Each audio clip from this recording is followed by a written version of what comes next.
अस्सलाम वालेकुम, welcome to the future college. आज हम इस वीडियो में करेंगे physics federal board class 12 chapter unit 22 nuclear physics के तमाम असाइनमेंट का सॉल्यूशन, एक्सरसाइज के तमाम एमसीक्यूज का सॉल्यूशन, एक्सरसाइज के शॉर्ट कंसेप्चुअल क्वेश्चन का सॉल्यूशन, एक्सरसाइज के कॉम्प्रिहेंसिव लॉन्ग क्वेश्चन का सॉल्यूशन और एक्सरसाइज के तमाम न्यूमेरिकल का solution, all in one video. तमाम चीजों का डिस्क्रिप्शन में टाइम स्टैम्प दिया गया है। काइंडली आप टाइम स्टैम्प पे क्लिक करें और डायरेक्ट वो चीज देख लें जो आप सीखना चाहते हैं। इंशाल्लाह ताला ये वीडियो देखकर आपकी इस चैप्टर की अच्छी तैयारी हो जाएगी।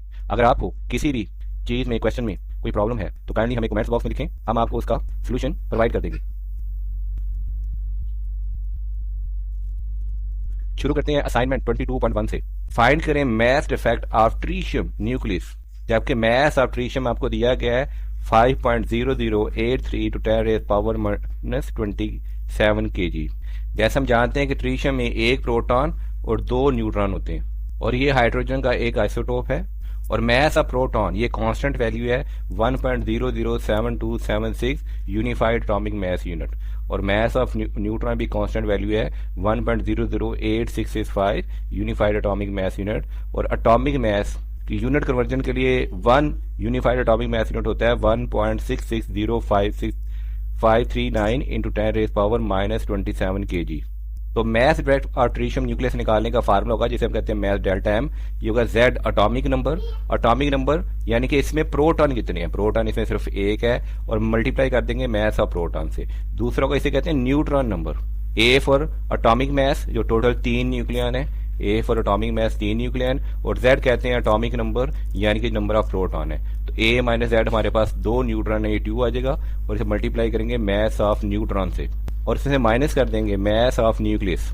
और जैसे हमें मालूम है कि 1 unified atomic mass unit 1.660539 × 10⁻⁻27 kg है और यहाँ पे हमें मास ऑफ ट्रीशियम दिया हुआ है 5.0083 × 10⁻⁻27 kg। इस मास ऑफ ट्रीशियम को kg से यूनिफाइड एटॉमिक मास यूनिट में कन्वर्ट करेंगे। इसके लिए हमें इसके मास को 5.0083 जो में यहाँ दिया गया है इसको डिवाइड करना पड़ेगा अपने 1.660539 × 10⁻⁻27 से। इस तरह ये kg जो है यूनिफाइड एटॉमिक मास यूनिट में कन्वर्ट हो जाएगा। तो जब हम इसको डिवाइड करेंगे तो मास ऑफ ट्रीशियम हमारे पास निकलेगा 3.0155 U। अब क्योंकि इसमें हमारे पास ट्रीशियम में सिर्फ एक ही प्रोटॉन है, यहाँ पे ट्रीशियम में हमारे पास सिर्फ एक ही प्रोटॉन है, तो 1 प्रोटॉन का मास यूनिफाइड एटॉमिक मास यूनिट में होगा 1.007276, लेकिन इसमें 2 न्यूट्रॉन है तो हमें 2 को मल्टीप्लाई करना पड़ेगा न्यूट्रॉन के मास के साथ और न्यूट्रॉन का मास हमारे पास होता है 1.008665 U। तो हम इसे U से मल्टीप्लाई कर दिया 2 से, तो ये न्यूट्रॉन का मास आ जाएगा 2.017330 U।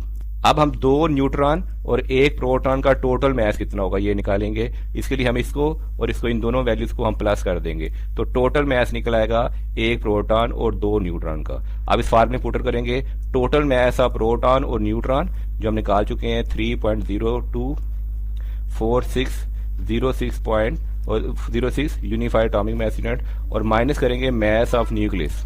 मास ऑफ न्यूक्लियस ये में kg भी दिया गया था, इसे हमने यूनिफाइड एटॉमिक मास यूनिट में कन्वर्ट कर लिया है, ये 3.0155 U। अब हम इसमें से माइनस करेंगे तो ये हमारा मास डिफेक्ट आ जाएगा, 0.009106 U। इस तरह हमारा ये आंसर आ जाएगा। लेकिन क्योंकि हमें मास यहाँ क्वेश्चन में दिया गया था किलोग्राम में, अब इसे हम किलोग्राम में कन्वर्ट करने के लिए 0.009106 U को मल्टीप्लाई कर देंगे अपने फार्मूले की वैल्यू से कि 1 unified atomic mass unit 1.660539 × 10⁻⁻27 kg के इक्वल होता है। इसलिए हम यहाँ पे इसे इस वैल्यू से मल्टीप्लाई कर देंगे तो मास डिफेक्ट हमारा kg में निकल आएगा। इस तरह ही हमारा mass defect unified atomic mass unit में भी आ गया और किलोग्राम में भी आ गया। Assignment 22.2 find the binding energy of deuterium nucleus. ये हमारा ड्यूट्रियम है, इसके न्यूक्लियस में एक प्रोटॉन और एक न्यूट्रॉन होता है, जबकि मास ऑफ ड्यूट्रियम में दिया गया है kg में। तो मास ऑफ ड्यूट्रियम हम लिख लेंगे kg में और ड्यूट्रियम में एक प्रोटॉन और एक न्यूट्रॉन होता है और मास ऑफ 1 प्रोटॉन अभी हम लास्ट में न्यूमेरिकल में भी करके आए हैं, ये में दिया गया है और मास ऑफ 1 न्यूट्रॉन हमें दिया गया है और 1 unified atomic mass unit 1.660539 × 10⁻⁻27 kg के इक्वल होता है। और जब 1 U को मल्टीप्लाई करते हैं C से अकॉर्डिंग टू आइंस्टाइन की इक्वेशन डेल्टा mc², तो एक यूनिफाइड एटॉमिक मास यूनिट की एनर्जी निकलती है 931.494 मेगा इलेक्ट्रॉन वोल्ट। पहले हम मैथ डिफेक्ट निकालेंगे, डेल्टा एम जो होगा mass of proton plus mass of neutron, total mass आ जाएगा। फिर उसमें से हम न्यूक्लियस का मैस माइनस कर देंगे, इससे हमारा मैथ डिफेक्ट डेल्टा एम निकल आएगा। फिर डेल्टा एम को हम सी स्क्वायर से मल्टीप्लाई करेंगे तो हमारी बाइंडिंग एनर्जी निकल आएगी। अब हम गिवन मैस को कन्वर्ट करेंगे यूनिफाइड एटॉमिक मैस यूनिट में। इसके लिए हम जो में गिवन मैस है इसको डिवाइड कर देंगे 1.06605539 इंटू 10⁻⁻27 kg से।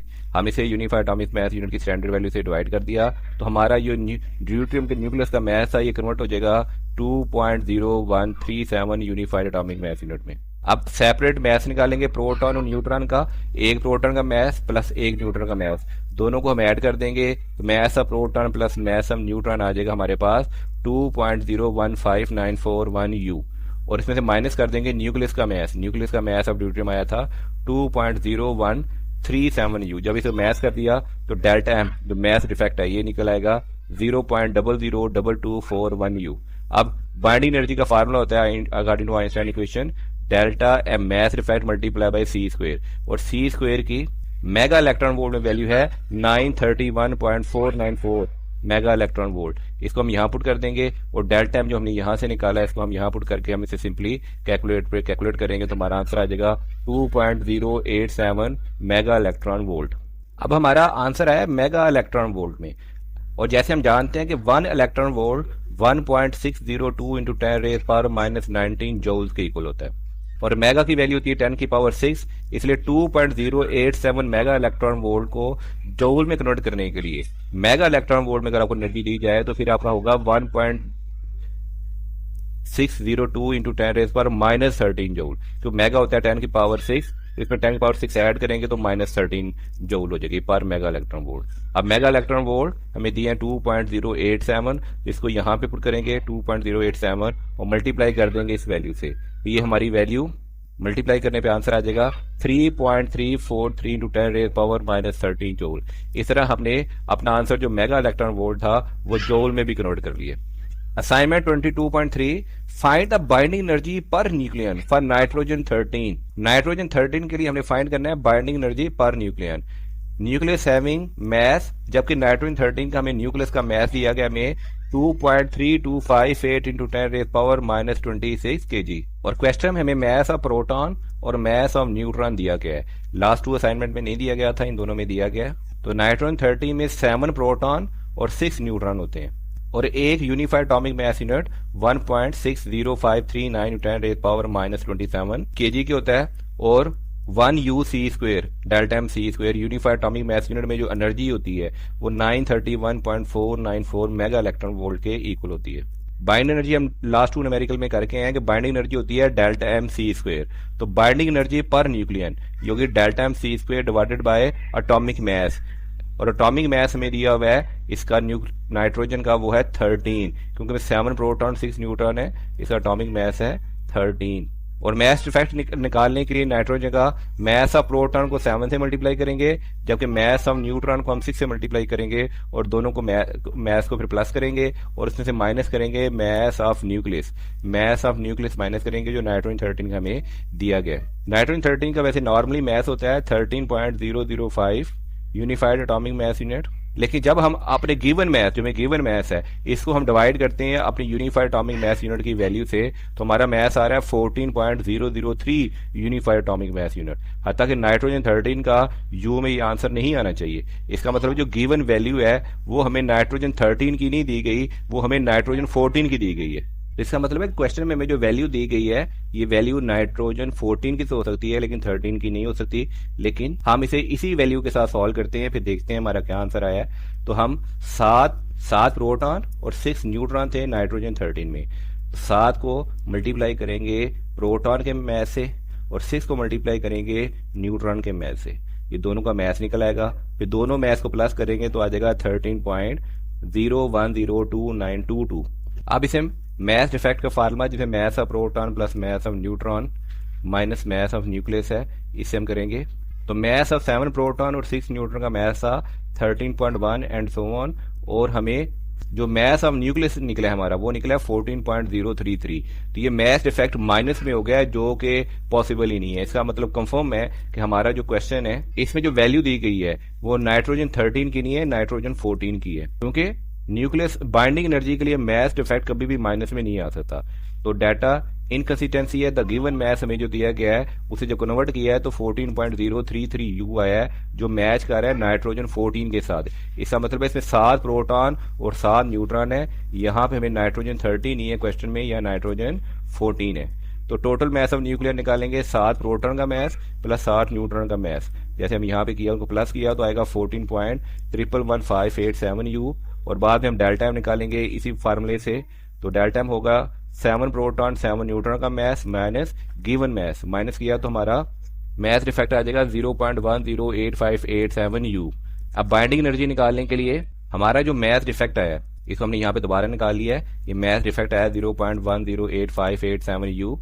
इसे मल्टीप्लाई करेंगे 931.494 according to formula binding energy होती है mass defect multiply by C square, और सी स्क्वायर की वैल्यू होती है हमारे पास 931.494 मेगा इलेक्ट्रॉन वोल्ट। इसको मल्टीप्लाई करेंगे तो बाइंडिंग एनर्जी आ जाएगी 101.14 मेगा इलेक्ट्रॉन वोल्ट। आप निकालेंगे बाइंडिंग एनर्जी पर न्यूक्लियन, जिसका फार्मूला था कि बाइंडिंग एनर्जी को जो हमने निकाली उसे atomic mass number of nucleon से डिवाइड कर देंगे। तो हमें क्वेश्चन में गिवन था हमें कि ये नाइट्रोजन 13 है, तो अगर हम इसको 13 से डिवाइड करते हैं तो हमारी बाइंडिंग एनर्जी पर न्यूक्लियन आ जाती 7.224 mega electron volt per nucleon. क्योंकि हम क्वेश्चन सॉल्व कर रहे हैं नाइट्रोजन 14 के लिए, तो नाइट्रोजन 14 में 7 प्रोटॉन और 7 न्यूट्रॉन, टोटल एटॉमिक मास है 14। इसलिए हमारी जो बाइंडिंग एनर्जी आई है उसे हम 14 से डिवाइड करेंगे तो हमारा आंसर आ जाएगा 7.224 mega electron volt per nucleon. हमने 101.14 को जब 13 से डिवाइड किया था तो हमारा आंसर आना चाहिए था 7.78 mega electron volt per nucleon, लेकिन हमने यहाँ पे 7.78 इसलिए नहीं लिखा था क्योंकि हम इसे नाइट्रोजन 14 में कन्वर्ट कर चुके हैं। इसलिए क्योंकि हमने नाइट्रोजन 14 में 7 प्रोटॉन और 7 न्यूट्रॉन लिए हैं, इसलिए हमने यहाँ पे 13 से डिवाइड नहीं किया था, हमने यहाँ पे 14 से डिवाइड करके ये आंसर लिख लिया था। अगर 13 से डिवाइड करते और 7.78 आंसर लिखते तो ये क्वेश्चन हमारा गलत होता। तो 14 से डिवाइड किया तो ये आ जाएगा इतने mega electron volt per nucleon.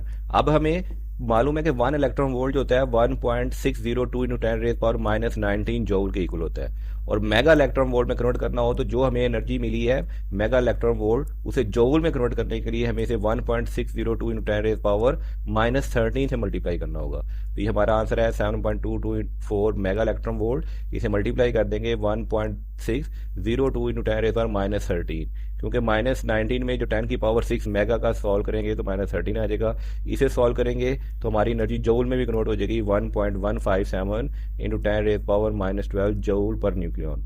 इस तरह ये हमारा आंसर आएगा जूल पर न्यूक्लियन में, और नाइट्रोजन 14 के लिए हमारा आंसर आएगा 7.224 mega electron volt per nucleon. तो हमारे पास जो क्वेश्चन दिया गया है इसमें ये 13 ये गलत लिखा हुआ है, यहाँ पे आना चाहिए 14 आना चाहिए, तब इस डाटा के साथ हम इस सारा क्वेश्चन सॉल्व कर सकते हैं।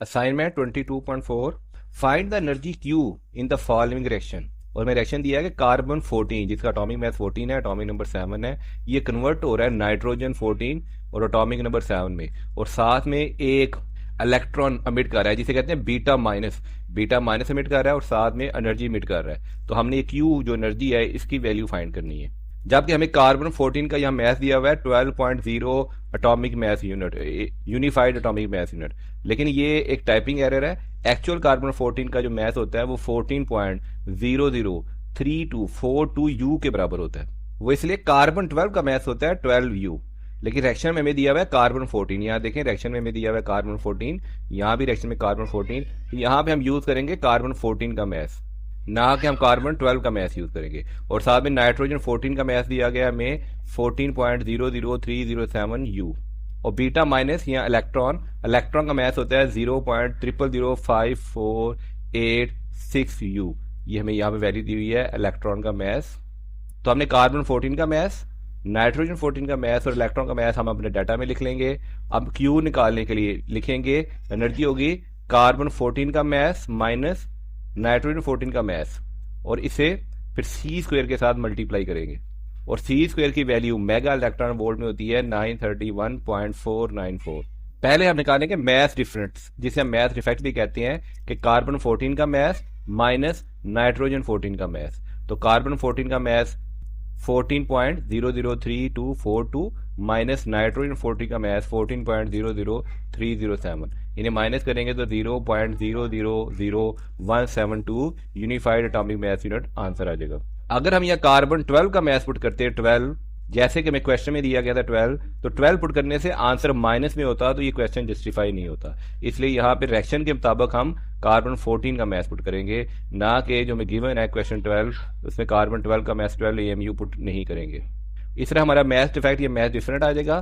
फिर हम क्यू निकालने का फार्मूला होता है कि जो आपने मैथ डिफरेंस निकाला है उसे सी स्क्वायर से हम मल्टीप्लाई कर देंगे। तो मैथ डिफरेंस या मैथ डिफेक्ट हमने ये निकाला है, इसे सी स्क्वायर की वैल्यू है 931.494, इसे मल्टीप्लाई कर देंगे तो हमारा आंसर आ जाएगा 0.1602 mega electron volt. Assignment 22.5, find decay constant. हमने लैम्डा की वैल्यू फाइंड करनी है। लैम्डा हम कहते हैं decay constant and activity of the element, और हमने एक्टिविटी ए फाइंड करनी है जो बराबर होता है लैम्डा एन के। If it's 240 out of 780 nuclear decay, initial nuclear हमें दिए गए थे 780, उसमें से 240 न्यूक्लियर हमारे डिके हो चुके हैं। तो कितने न्यूक्लियर वापस बचे? 780 टोटल थे, 240 डिके हो चुके थे, माइनस करेंगे तो रिमेनिंग न्यूक्लियर बचेंगे हमारे 540, और टाइम दिया गया है इन 12 सेकेंड, और 12 सेकंड में 240 डिके हो चुके हैं, 540 बच गए हैं, 780 हमारे टोटल थे। डिके लॉ कहता है कि n is equal to n naught exponential की पावर माइनस लैम्डा टी। ये फार्मूला हम लगाएंगे जिसमें लैम्डा जो है वो डिके कांस्टेंट है। अब सॉल्व करेंगे डिके कांस्टेंट लैम्डा के लिए, जिसका फार्मूला बताया था n is equal to n naught exponential की पावर माइनस लैम्डा टी, और n हमारे थे जो बच गए, जो रिमेनिंग न्यूक्लियर बचे थे वो थे 540, और n नॉट थे इनिशियल न्यूक्लियर जो थे हमारे 780, e की पावर माइनस लैम्डा टी, और टाइम हमें दिया गया था 12 सेकंड। हम इसमें वैल्यू पुट करेंगे, ये 780 यहाँ मल्टीप्लाई हो रहा है, वहां जाकर डिवाइड करेगा, 540 को 780 से डिवाइड किया तो ये हमारी वैल्यू आ जाएगी। अब लेंगे natural log on both side. हमने लिया natural log on both side, natural log exponential के साथ कैंसिल हो जाएगा, तो ये आ जाएगा natural log 0.69 into minus is equal to minus 12 lambda, ये और नेचुरल लॉग 0.69 को कैलकुलेटर में सॉल्व करेंगे तो आएगा माइनस 0.3675, माइनस से कैंसिल हो जाएगा, ये 12 या मल्टीप्लाई हो रहा है, वहां जाकर डिवाइड हो जाएगा। जब इसको हम 12 से डिवाइड करेंगे तो हमारा लैम्डा डिके कांस्टेंट का आंसर आएगा 0.030625, और इसका यूनिट होता है सेकंड इनवर्स।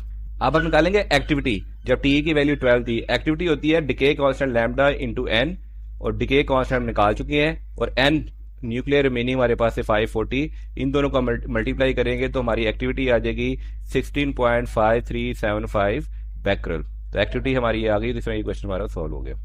असाइनमेंट 22.6, अगर हाफ लाइफ हमें दी गई है स्ट्रोंटियम की, वो दिया है 9.70 आवर्स, 9.70 आवर्स हमें हाफ लाइफ दी गई है। बताएं इसका डिके कांस्टेंट क्या होगा। डिके कांस्टेंट का फार्मूला होता है natural log 2 divided by half life. तो ln2 की वैल्यू होगी 0.693, कैलकुलेटर में निकाल सकते हैं, और हाफ लाइफ आपको दी गई है 9.70 और सिंपली इसको डिवाइड करें तो डिके कांस्टेंट आ जाएगा 0.07144 और इनवर्स। ये हमने और में पुट किया है तो और इनवर्स आ जाएगा। अगर इसे आप मिनट में पुट करते हैं तो मिनट इनवर्स आ जाता, अगर आप इसे सेकंड में निकाल के सेकंड में पुट करते हैं तो सेकंड इनवर्स आ जाता। तो अब जिस भी यूनिट में भी आप निकालना चाहते हैं उस यूनिट में इसमें पहले टाइम को कन्वर्ट कर लें। हमने और में ही रहने दिया है तो इसलिए और में हमारा आंसर आ गया। तो डिके कांस्टेंट लैम्डा होता है inversely proportional to the half life. Assignment 22.7, हमने अमाउंट ऑफ एनर्जी जो रिलीज हुई है इस रिएक्शन में वो फाइंड करना है। ये फ्यूजन रिएक्शन दिया गया है जिसमें एक न्यूट्रॉन अब्जॉर्ब हुआ है यूरेनियम 235 में, उसमें जिनॉन और स्ट्रोंटियम रिलीज हुए हैं, साथ में 2 न्यूट्रॉन और एनर्जी रिलीज हुई है। साथ में हमें क्वेश्चन में यूरेनियम का मैस, जिनॉन का मैस, स्ट्रोंडियम का मैस और न्यूट्रॉन का मैस दिया गया है, और यहाँ पे क्यू कितनी एनर्जी रिलीज हुई है वो हमने फाइंड करनी है। हम इन तमाम मैसेज को अपने डाटा में लिख लेते हैं, और हमें मालूम है कि 1 UC² की वैल्यू होती है 931.494 मेगा इलेक्ट्रॉन वोल्ट। ये भी हम अपने डाटा में लिख लेते हैं। फार्मूला होगा एनर्जी होगी mass of reactant minus mass of product, जो नेट मैस डिफेक्ट आएगा वो हम निकाल लेंगे और उसे C² से मल्टीप्लाई कर देंगे। रिएक्टेंट के मैस में होगा मैस ऑफ न्यूट्रॉन और मैस ऑफ यूरेनियम 235, और प्रोडक्ट के मैस में होगा mass of xenon, mass of strontium plus 2 multiply by mass of neutron. तो मैस ऑफ रिएक्टर निकालने के लिए पहले मैस ऑफ रिएक्टर निकालेंगे, जिसमें एक न्यूट्रॉन है। न्यूट्रॉन का मैस हमें यहाँ पे दिया गया, ये हमने यहाँ पे लिख लिया, प्लस एक ही U235 का एटम है, U235। यूरेनियम का मैस भी हमें यहाँ दिया गया है, वो हमने यहाँ लिख लिया, और दोनों को प्लस करेंगे तो टोटल मैस ऑफ रिएक्टर निकलेगा। फिर निकालेंगे मैस ऑफ प्रोडक्ट्स। प्रोडक्ट में हम पहले लिखेंगे जिनॉन का मैस जो दिया गया 139 वाली वैल्यू, ये लिख लिया हमने। फिर लिखेंगे स्ट्रोंटियम का मैस जो में दिया गया 93.9064, ये लिख लिया, प्लस 2 न्यूट्रॉन है तो 2 मल्टीप्लाई बाय न्यूट्रॉन, तो 2 मल्टीप्लाई न्यूट्रॉन। इस इक्वेशन को मैं प्लस करके इसे 2 से मल्टीप्लाई करके प्लस करके सॉल्व किया तो मैस ऑफ प्रोडक्ट आ गया 235 माइनस 0.82923U। अब हम निकालेंगे reactant minus product, delta M, जिसे मैस डिफेक्ट भी कहते हैं, ये मैस डिफरेंस कहते हैं। किसमें होगा रिएक्टेंट का मैस जो था 236 पॉइंट समथिंग, और फिर था प्रोडक्ट का मैस जो था 235 पॉइंट समथिंग, इसको हम माइनस कर देंगे तो हमारा मैस डिफेक्ट या डेल्टा एम निकल आएगा। डेल्टा एम निकालने के बाद हम इसको मल्टीप्लाई करेंगे सी स्क्वायर के साथ, और सी स्क्वायर की वैल्यू 1U के लिए होती है 931.494, यानी जितना भी डेल्टा एम आया है इसको हम 931.494 के साथ मल्टीप्लाई कर देंगे तो ये हमारी मेगा इलेक्ट्रॉन वोल्ट में हमारी एनर्जी निकल आएगी। तो ये हमारा क्वेश्चन सॉल्व हो जाएगा, क्योंकि हमारे सारे मैथ यू में दिए गए थे, यूनिफाइड एटॉमिक मैथ में, तो इस हमने आंसर भी मेगा इलेक्ट्रॉन वोल्ट में निकाल दिए। अगर आप इसे जॉल में कन्वर्ट करना चाहते हैं तो मेगा इलेक्ट्रॉन वोल्ट को 1.602 × 10⁻⁻13 से मल्टीप्लाई कर दें, ये वैल्यू जॉल में आ जाएगी। क्योंकि वैस पहले हमें यूनिफाइड में दिया गया था, इसलिए आप मेगा इलेक्ट्रॉन वोल्ट में छोड़ दें तो तभी कोई प्रॉब्लम नहीं है। असाइनमेंट 22.8 है, find the energy of gamma rays, कि 2 गैमा रेस की एनर्जी हमें फाइंड करनी है जब रिलीज हुई है, जब एक प्रोटॉन P पॉजिटिव, ये देखिए P पॉजिटिव, और एक एंटी प्रोटॉन जिसे हम कहते हैं P नेगेटिव। P नेगेटिव और P पॉजिटिव जब आपस में मिले हैं तो प्रोटॉन और एंटी प्रोटॉन आपस में मिले, एनिहिलेशन हुई तो 2 गैमा रेस पैदा हुई, उनकी हम एनर्जी निकालेंगे। और मैस ऑफ प्रोटॉन और एंटी प्रोटॉन दोनों का मैस सेम होता है, सिर्फ चार्ज का डिफरेंस है, और 1U(c²) की वैल्यू होती है 931.494 मेगा इलेक्ट्रॉन वोल्ट। अब इससे जो एनर्जी पैदा होगी वो होगी 2MV, यानी कि 2 को मल्टीप्लाई करेंगे मैस ऑफ प्रोटॉन के साथ और बाद में c² से मल्टीप्लाई कर देंगे तो ये टोटल एनर्जी आ जाएगी, और एक गैमा की एनर्जी निकालने के से 2 से डिवाइड कर देंगे तो 2 से कैंसिल होकर बात वही आ जाएगी mc², आइंस्टाइन की मशहूर एनर्जी इक्वेशन। हमने प्रोटॉन का मैस लिखा, मैस हमें दिया गया था, उसे 2 से मल्टीप्लाई किया तो 2 प्रोटॉन का मैस आ गया, फिर उसे हमने c² से मल्टीप्लाई कर दिया, c² की वैल्यू होती है 931.494, तो ये टोटल 2 फोटॉन की एनर्जी आ जाएगी 1876.2 मेगा इलेक्ट्रॉन वोल्ट। अब एक फोटॉन की एनर्जी कितनी है, इसे हम 2 से डिवाइड कर देंगे, इसको हमने 2 से डिवाइड कर दिया, 2mp(c² को 2 से डिवाइड कर दिया तो एक फोटॉन की हमारे पास एनर्जी आ गई 938.1 मेगा इलेक्ट्रॉन वोल्ट। तो इस तरह ये क्वेश्चन सॉल्व हो गया। आप इसको भी 1.602 × 10⁻⁻13 से मल्टीप्लाई करके जूल्स में भी कन्वर्ट कर सकते थे। अब हम करेंगे एक्सरसाइज के MCQs का सोल्यूशन। MCQ नंबर 1 है, ऐसा प्रोसेस जिसमें हैवी न्यूक्लियस टूटता है और 2 स्मॉलर न्यूक्लियस बनाता है, उस प्रोसेस को क्या कहते हैं। देखें, हैवी न्यूक्लियस टूटा और उसने 2 स्मॉलर न्यूक्लियस बनाया, जैसे U235 टूटेगा तो बेरियम और क्रिप्टॉन बनाएगा, इस प्रोसेस को हम कहते हैं न्यूक्लियर फिजन या फिजन रिएक्शन। इसमें एक हैवी न्यूक्लियस क्रिप्टॉन बेरियम वगैरह बनाता है और साथ में न्यूट्रॉन रिलीज करता है, ये न्यूट्रॉन फर्दर यूरेनियम को तोड़ते हैं और फर्दर स्मॉल न्यूक्लियस बनाते हैं, इस प्रोसेस को हम न्यूक्लियर फिजन कहते हैं। Nuclear fission the nuclear reaction where nucleus typically a heavy element को वो स्प्लिट होता है इनटू द लाइटर न्यूक्लियर, जैसे U235 टूटता है और साथ में बनाता है क्रिप्टोन और बेरियम। तो हमारा करेक्ट ऑप्शन होगा fission. Nuclear fission reaction where heavy atomic nucleus, uranium या प्लूटोनियम, उसे तोड़ा जाता है 2 और 2 से ज्यादा स्मॉलर न्यूक्लियर में, और साथ में तकरीबन 200 और यूरेनियम को तोड़ें तो मेगा इलेक्ट्रॉन वोल्ट एनर्जी भी रिलीज होती है। बाकी हमारे जो बाकी ऑप्शन है फ्यूजन, उसमें तो लाइट न्यूक्लियस को आपस में कंबाइन किया जाता है, जैसे हाइड्रोजन को कंबाइन करके हीलियम बनाया जाता है, बनता है, या जैसे स्टार में, और अल्फा डिके में एमिट होता है हीलियम न्यूक्लियस, और बीटा डिके में एमिट होते हैं इलेक्ट्रॉन और पॉजिट्रॉन। जैसे ये तीनों ऑप्शन हमारे गलत है, हमारा करेक्ट ऑप्शन है फिजन ए। हमारे नंबर 2 है, radiation with highest ionization power is, कौन सी रेडिएशन है जिसकी हाईएस्ट आयनाइजेशन पावर होती है। अगर हम देखें तो अल्फा, जिसमें 2 प्रोटॉन होते हैं, अल्फा पार्टिकल इस पॉजिटिवली चार्ज पार्टिकल होता है जिसके अंदर 2 प्रोटॉन और 2 न्यूट्रॉन होते हैं, और मिलकर ऐसे क्या बनाता है हीलियम न्यूक्लियस। इसमें हमारा करेक्ट ऑप्शन होगा सी, अल्फा पार्टिकल। आयनाइजेशन पावर ये मेजर करती है how effectively radiation strip electron from atoms. तो अल्फा पार्टिकल का चार्ज होता है +2 क्योंकि उसमें 2 प्रोटॉन है, हीलियम न्यूक्लियस है, उसका हाई मास है और हाई चार्ज है, वो कॉज करता है intense ionization in short path. इसलिए हमारा करेक्ट ऑप्शन ऑप्शन सी है। अल्फा पार्टिकल इसके मुकाबले में जो गैमा या एक्सरे हैं उन पर कोई चार्ज नहीं होता, तो लो आयोनाइजेशन करता है और पेनिट्रेशन पावर उसकी ज़्यादा होती है। बीटा पार्टिकल इसका सिंगल चार्ज है तो इसकी मॉडरेट आयोनाइजेशन होती है। तो ऐसा ट्रेंड देखें तो अल्फा सबसे ज़्यादा हाईली आयोनाइजेशन पावर रखने वाला है क्योंकि इस पर डबल पॉजिटिव चार्ज है। बीटा उसके कम है और गैमा उससे कम है, इसकी आयोनाइजेशन पावर बहुत ज़्यादा होती है, पेनिट्रेशन पावर कम होती है। तो alpha radiation is stop by a paper but harmful if ingested. ये पेपर से भी रुक जाता है लेकिन खा लिया जाए तो बहुत ज़्यादा खतरनाक होता है। तो करेक्ट ऑप्शन होगा करेक्ट ऑप्शन होगा हमारा सी, अल्फा पार्टिकल। एमसी नंबर 3 है, इसमें से कौन सा ऐसा पार्टिकल है जिसका सेम मैस होता है प्रोटॉन के मैस के बराबर लेकिन उस पर कोई चार्ज नहीं होता। तो प्रोटॉन के मैस के बराबर न्यूट्रॉन का मैस, न्यूट्रॉन प्रोटॉन मिलते जुलते मैस के होते हैं। प्रोटॉन का मैस होता है 1.00727 यू और इस पर चार्ज होता है +1 ई, वन पॉजिटिव चार्ज, और न्यूट्रॉन का मैस होता है 1.008665 यू और इस पर कोई चार्ज नहीं होता। ये दोनों मिलते जुलते मैस हैं, कोई चार्ज नहीं होता। इसके अलावा जो दूसरे ऑप्शन है इलेक्ट्रॉन बीटा पार्टिकल, इनका मैस प्रोटॉन और न्यूट्रॉन के मुकाबले में बहुत कम होता है और इस पर चार्ज होता है -1 ई। नहीं, हमें दिया गया कोई चार्ज ना हो और मैस सेम एज प्रोटॉन हो, तो प्रोटॉन और बगैर किसी चार्ज के हमारा करेक्ट ऑप्शन है option A, neutron. Neutron stabilize nucleus है वी स्ट्रॉन्ग न्यूक्लियर फोर्स, और जब न्यूट्रॉन टूटता है तो वो प्रोटॉन एक बीटा नेगेटिव और एक एंटी न्यूट्रिनो में टूटता है। ऐसे नंबर 4 है, charge on the alpha particle is. Alpha particle में जो चार्ज होता है वो होता है +2, तो अल्फा पार्टिकल में 2 प्रोटॉन है, इसलिए अल्फा पार्टिकल +2 या हीलियम न्यूक्लियस कहलाता है, इसमें पॉजिटिव 2 चार्ज होता है। अल्फा पार्टिकल एक हीलियम न्यूक्लियस होता है, उसमें 2 प्रोटॉन है जिसका चार्ज है +2 ई, और न्यूट्रॉन कोई नहीं, न्यूट्रॉन 2 होते हैं लेकिन न्यूट्रॉन पे चार्ज कोई नहीं होता। इसके अलावा जो हमारे दूसरे है ऑप्शन है बीटा पार्टिकल, बीटा पार्टिकल का चार्ज होता है -1 ई और पॉजिट्रॉन होता है +1 ई।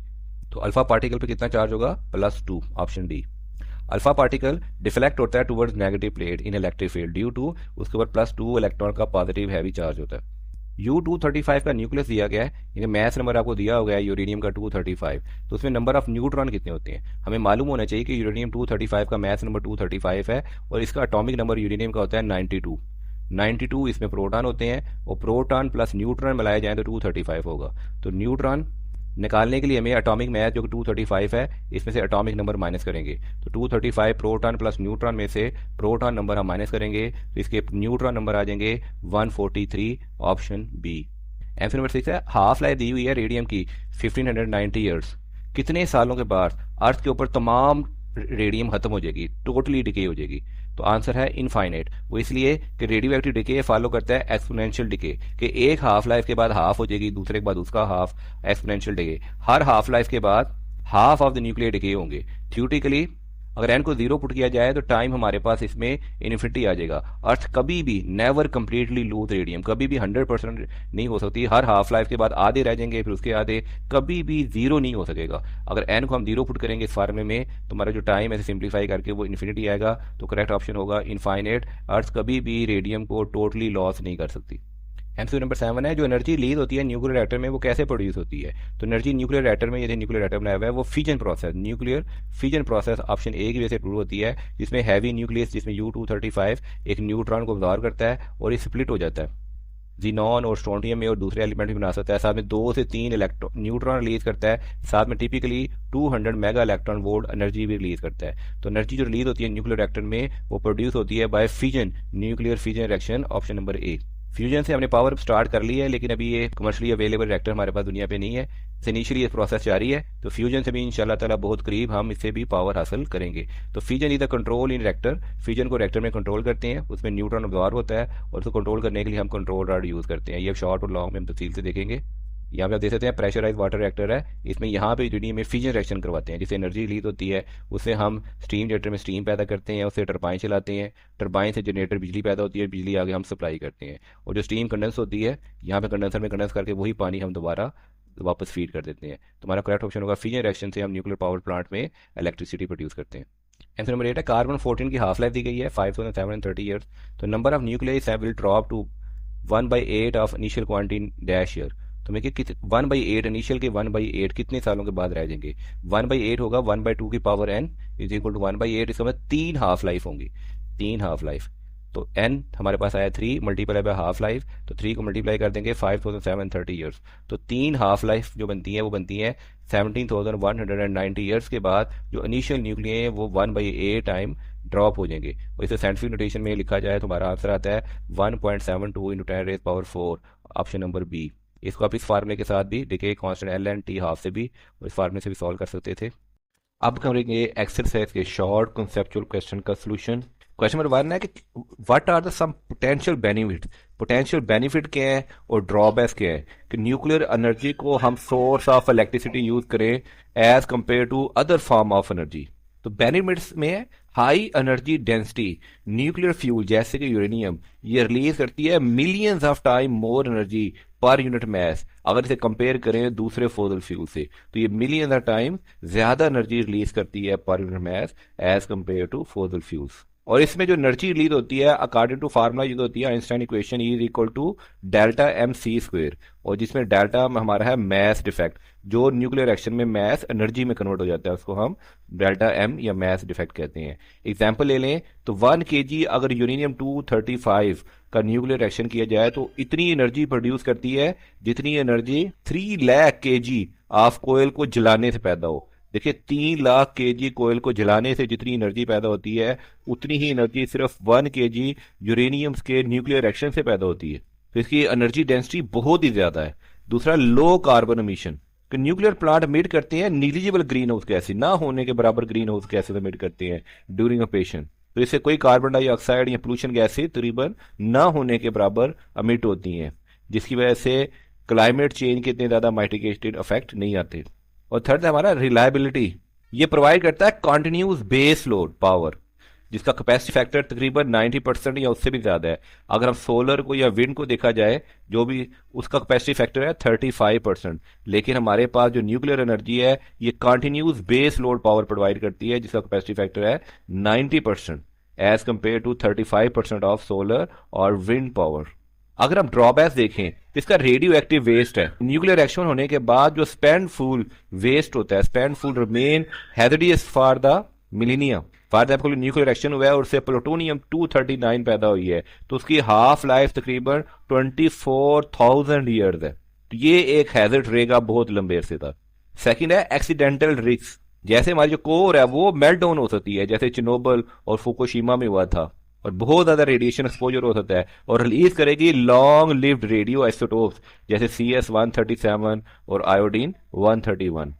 थर्ड है हाई कॉस्ट, प्लांट की जो कंस्ट्रक्शन कॉस्ट है वो बहुत ज्यादा है, वो एक्सीड कर जाती है तकरीबन $10 बिलियन से, और इस प्लांट को बनने में 5 से 10 साल का अरसा दरकार होता है।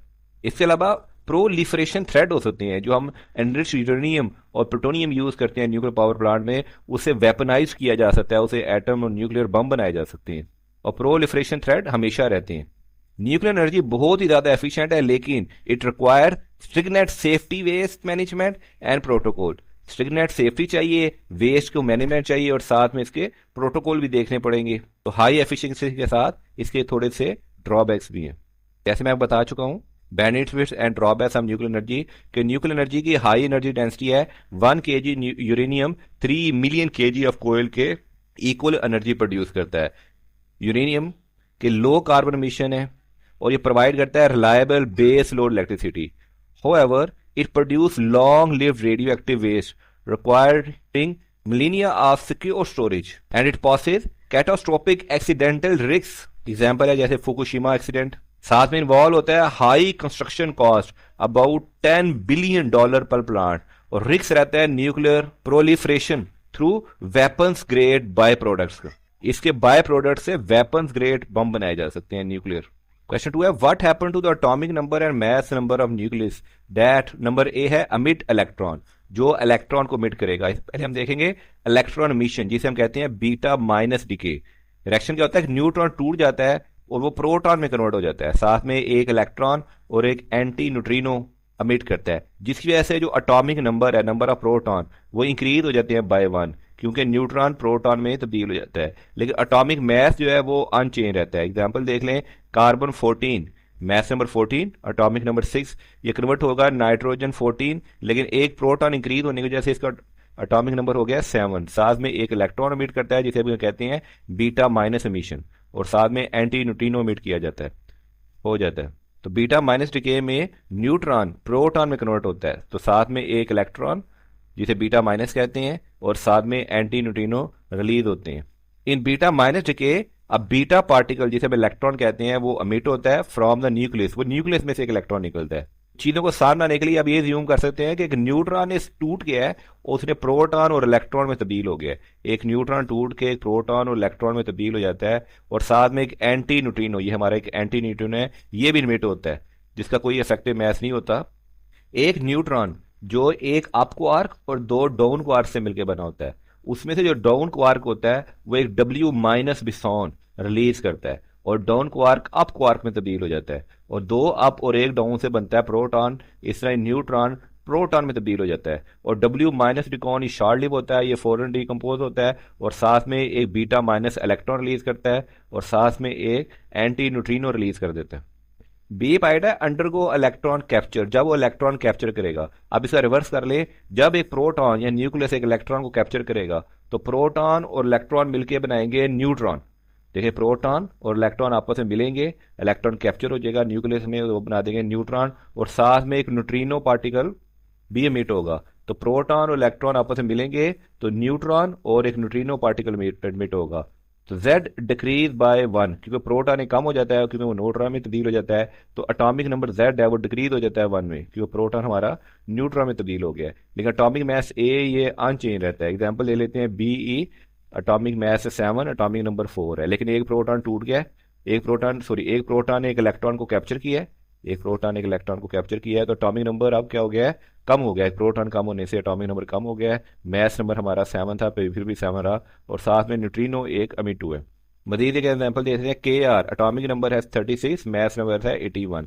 इसके एक प्रोटॉन ने इस इलेक्ट्रॉन को कैप्चर किया, तो प्रोटॉन और इलेक्ट्रॉन मिलकर बन गए न्यूट्रॉन, जिससे पहले इसके प्रोटॉन थे 36, अब प्रोटॉन रह गए हैं 35, मास नंबर वही रहेगा और साथ में एक न्यूट्रिनो रिलीज होगा। तो एक प्रोटॉन एक इलेक्ट्रॉन से मिलकर न्यूट्रॉन बना देता है और साथ में एक न्यूट्रिनो एमिट होता है। तो अगर स्पेस और टाइम के ग्राफ में देखें तो एक प्रोटॉन W पॉजिटिव डिके करता है, W पॉजिटिव डिके करता है और खुद तब्दील हो जाता है न्यूट्रॉन में, और W पॉजिटिव बेसॉन ये फौरन डिकम्पोज हो जाता है, तो साथ में ये एक इलेक्ट्रॉन को ऑब्जॉर्व करता है और साथ में एक न्यूट्रिनो पार्टिकल रिलीज करता है, और जो इसने इलेक्ट्रॉन ऑब्जॉर्व किया है वो यहाँ प्रोटॉन के साथ मिलके न्यूट्रॉन में कन्वर्ट कर देता है प्रोटॉन को। तो प्रोटॉन और इलेक्ट्रॉन मिलके, देखें प्रोटॉन और इलेक्ट्रॉन आपस में मिलके न्यूट्रॉन बना देते हैं और साथ में एक न्यूट्रिनो बना देते हैं।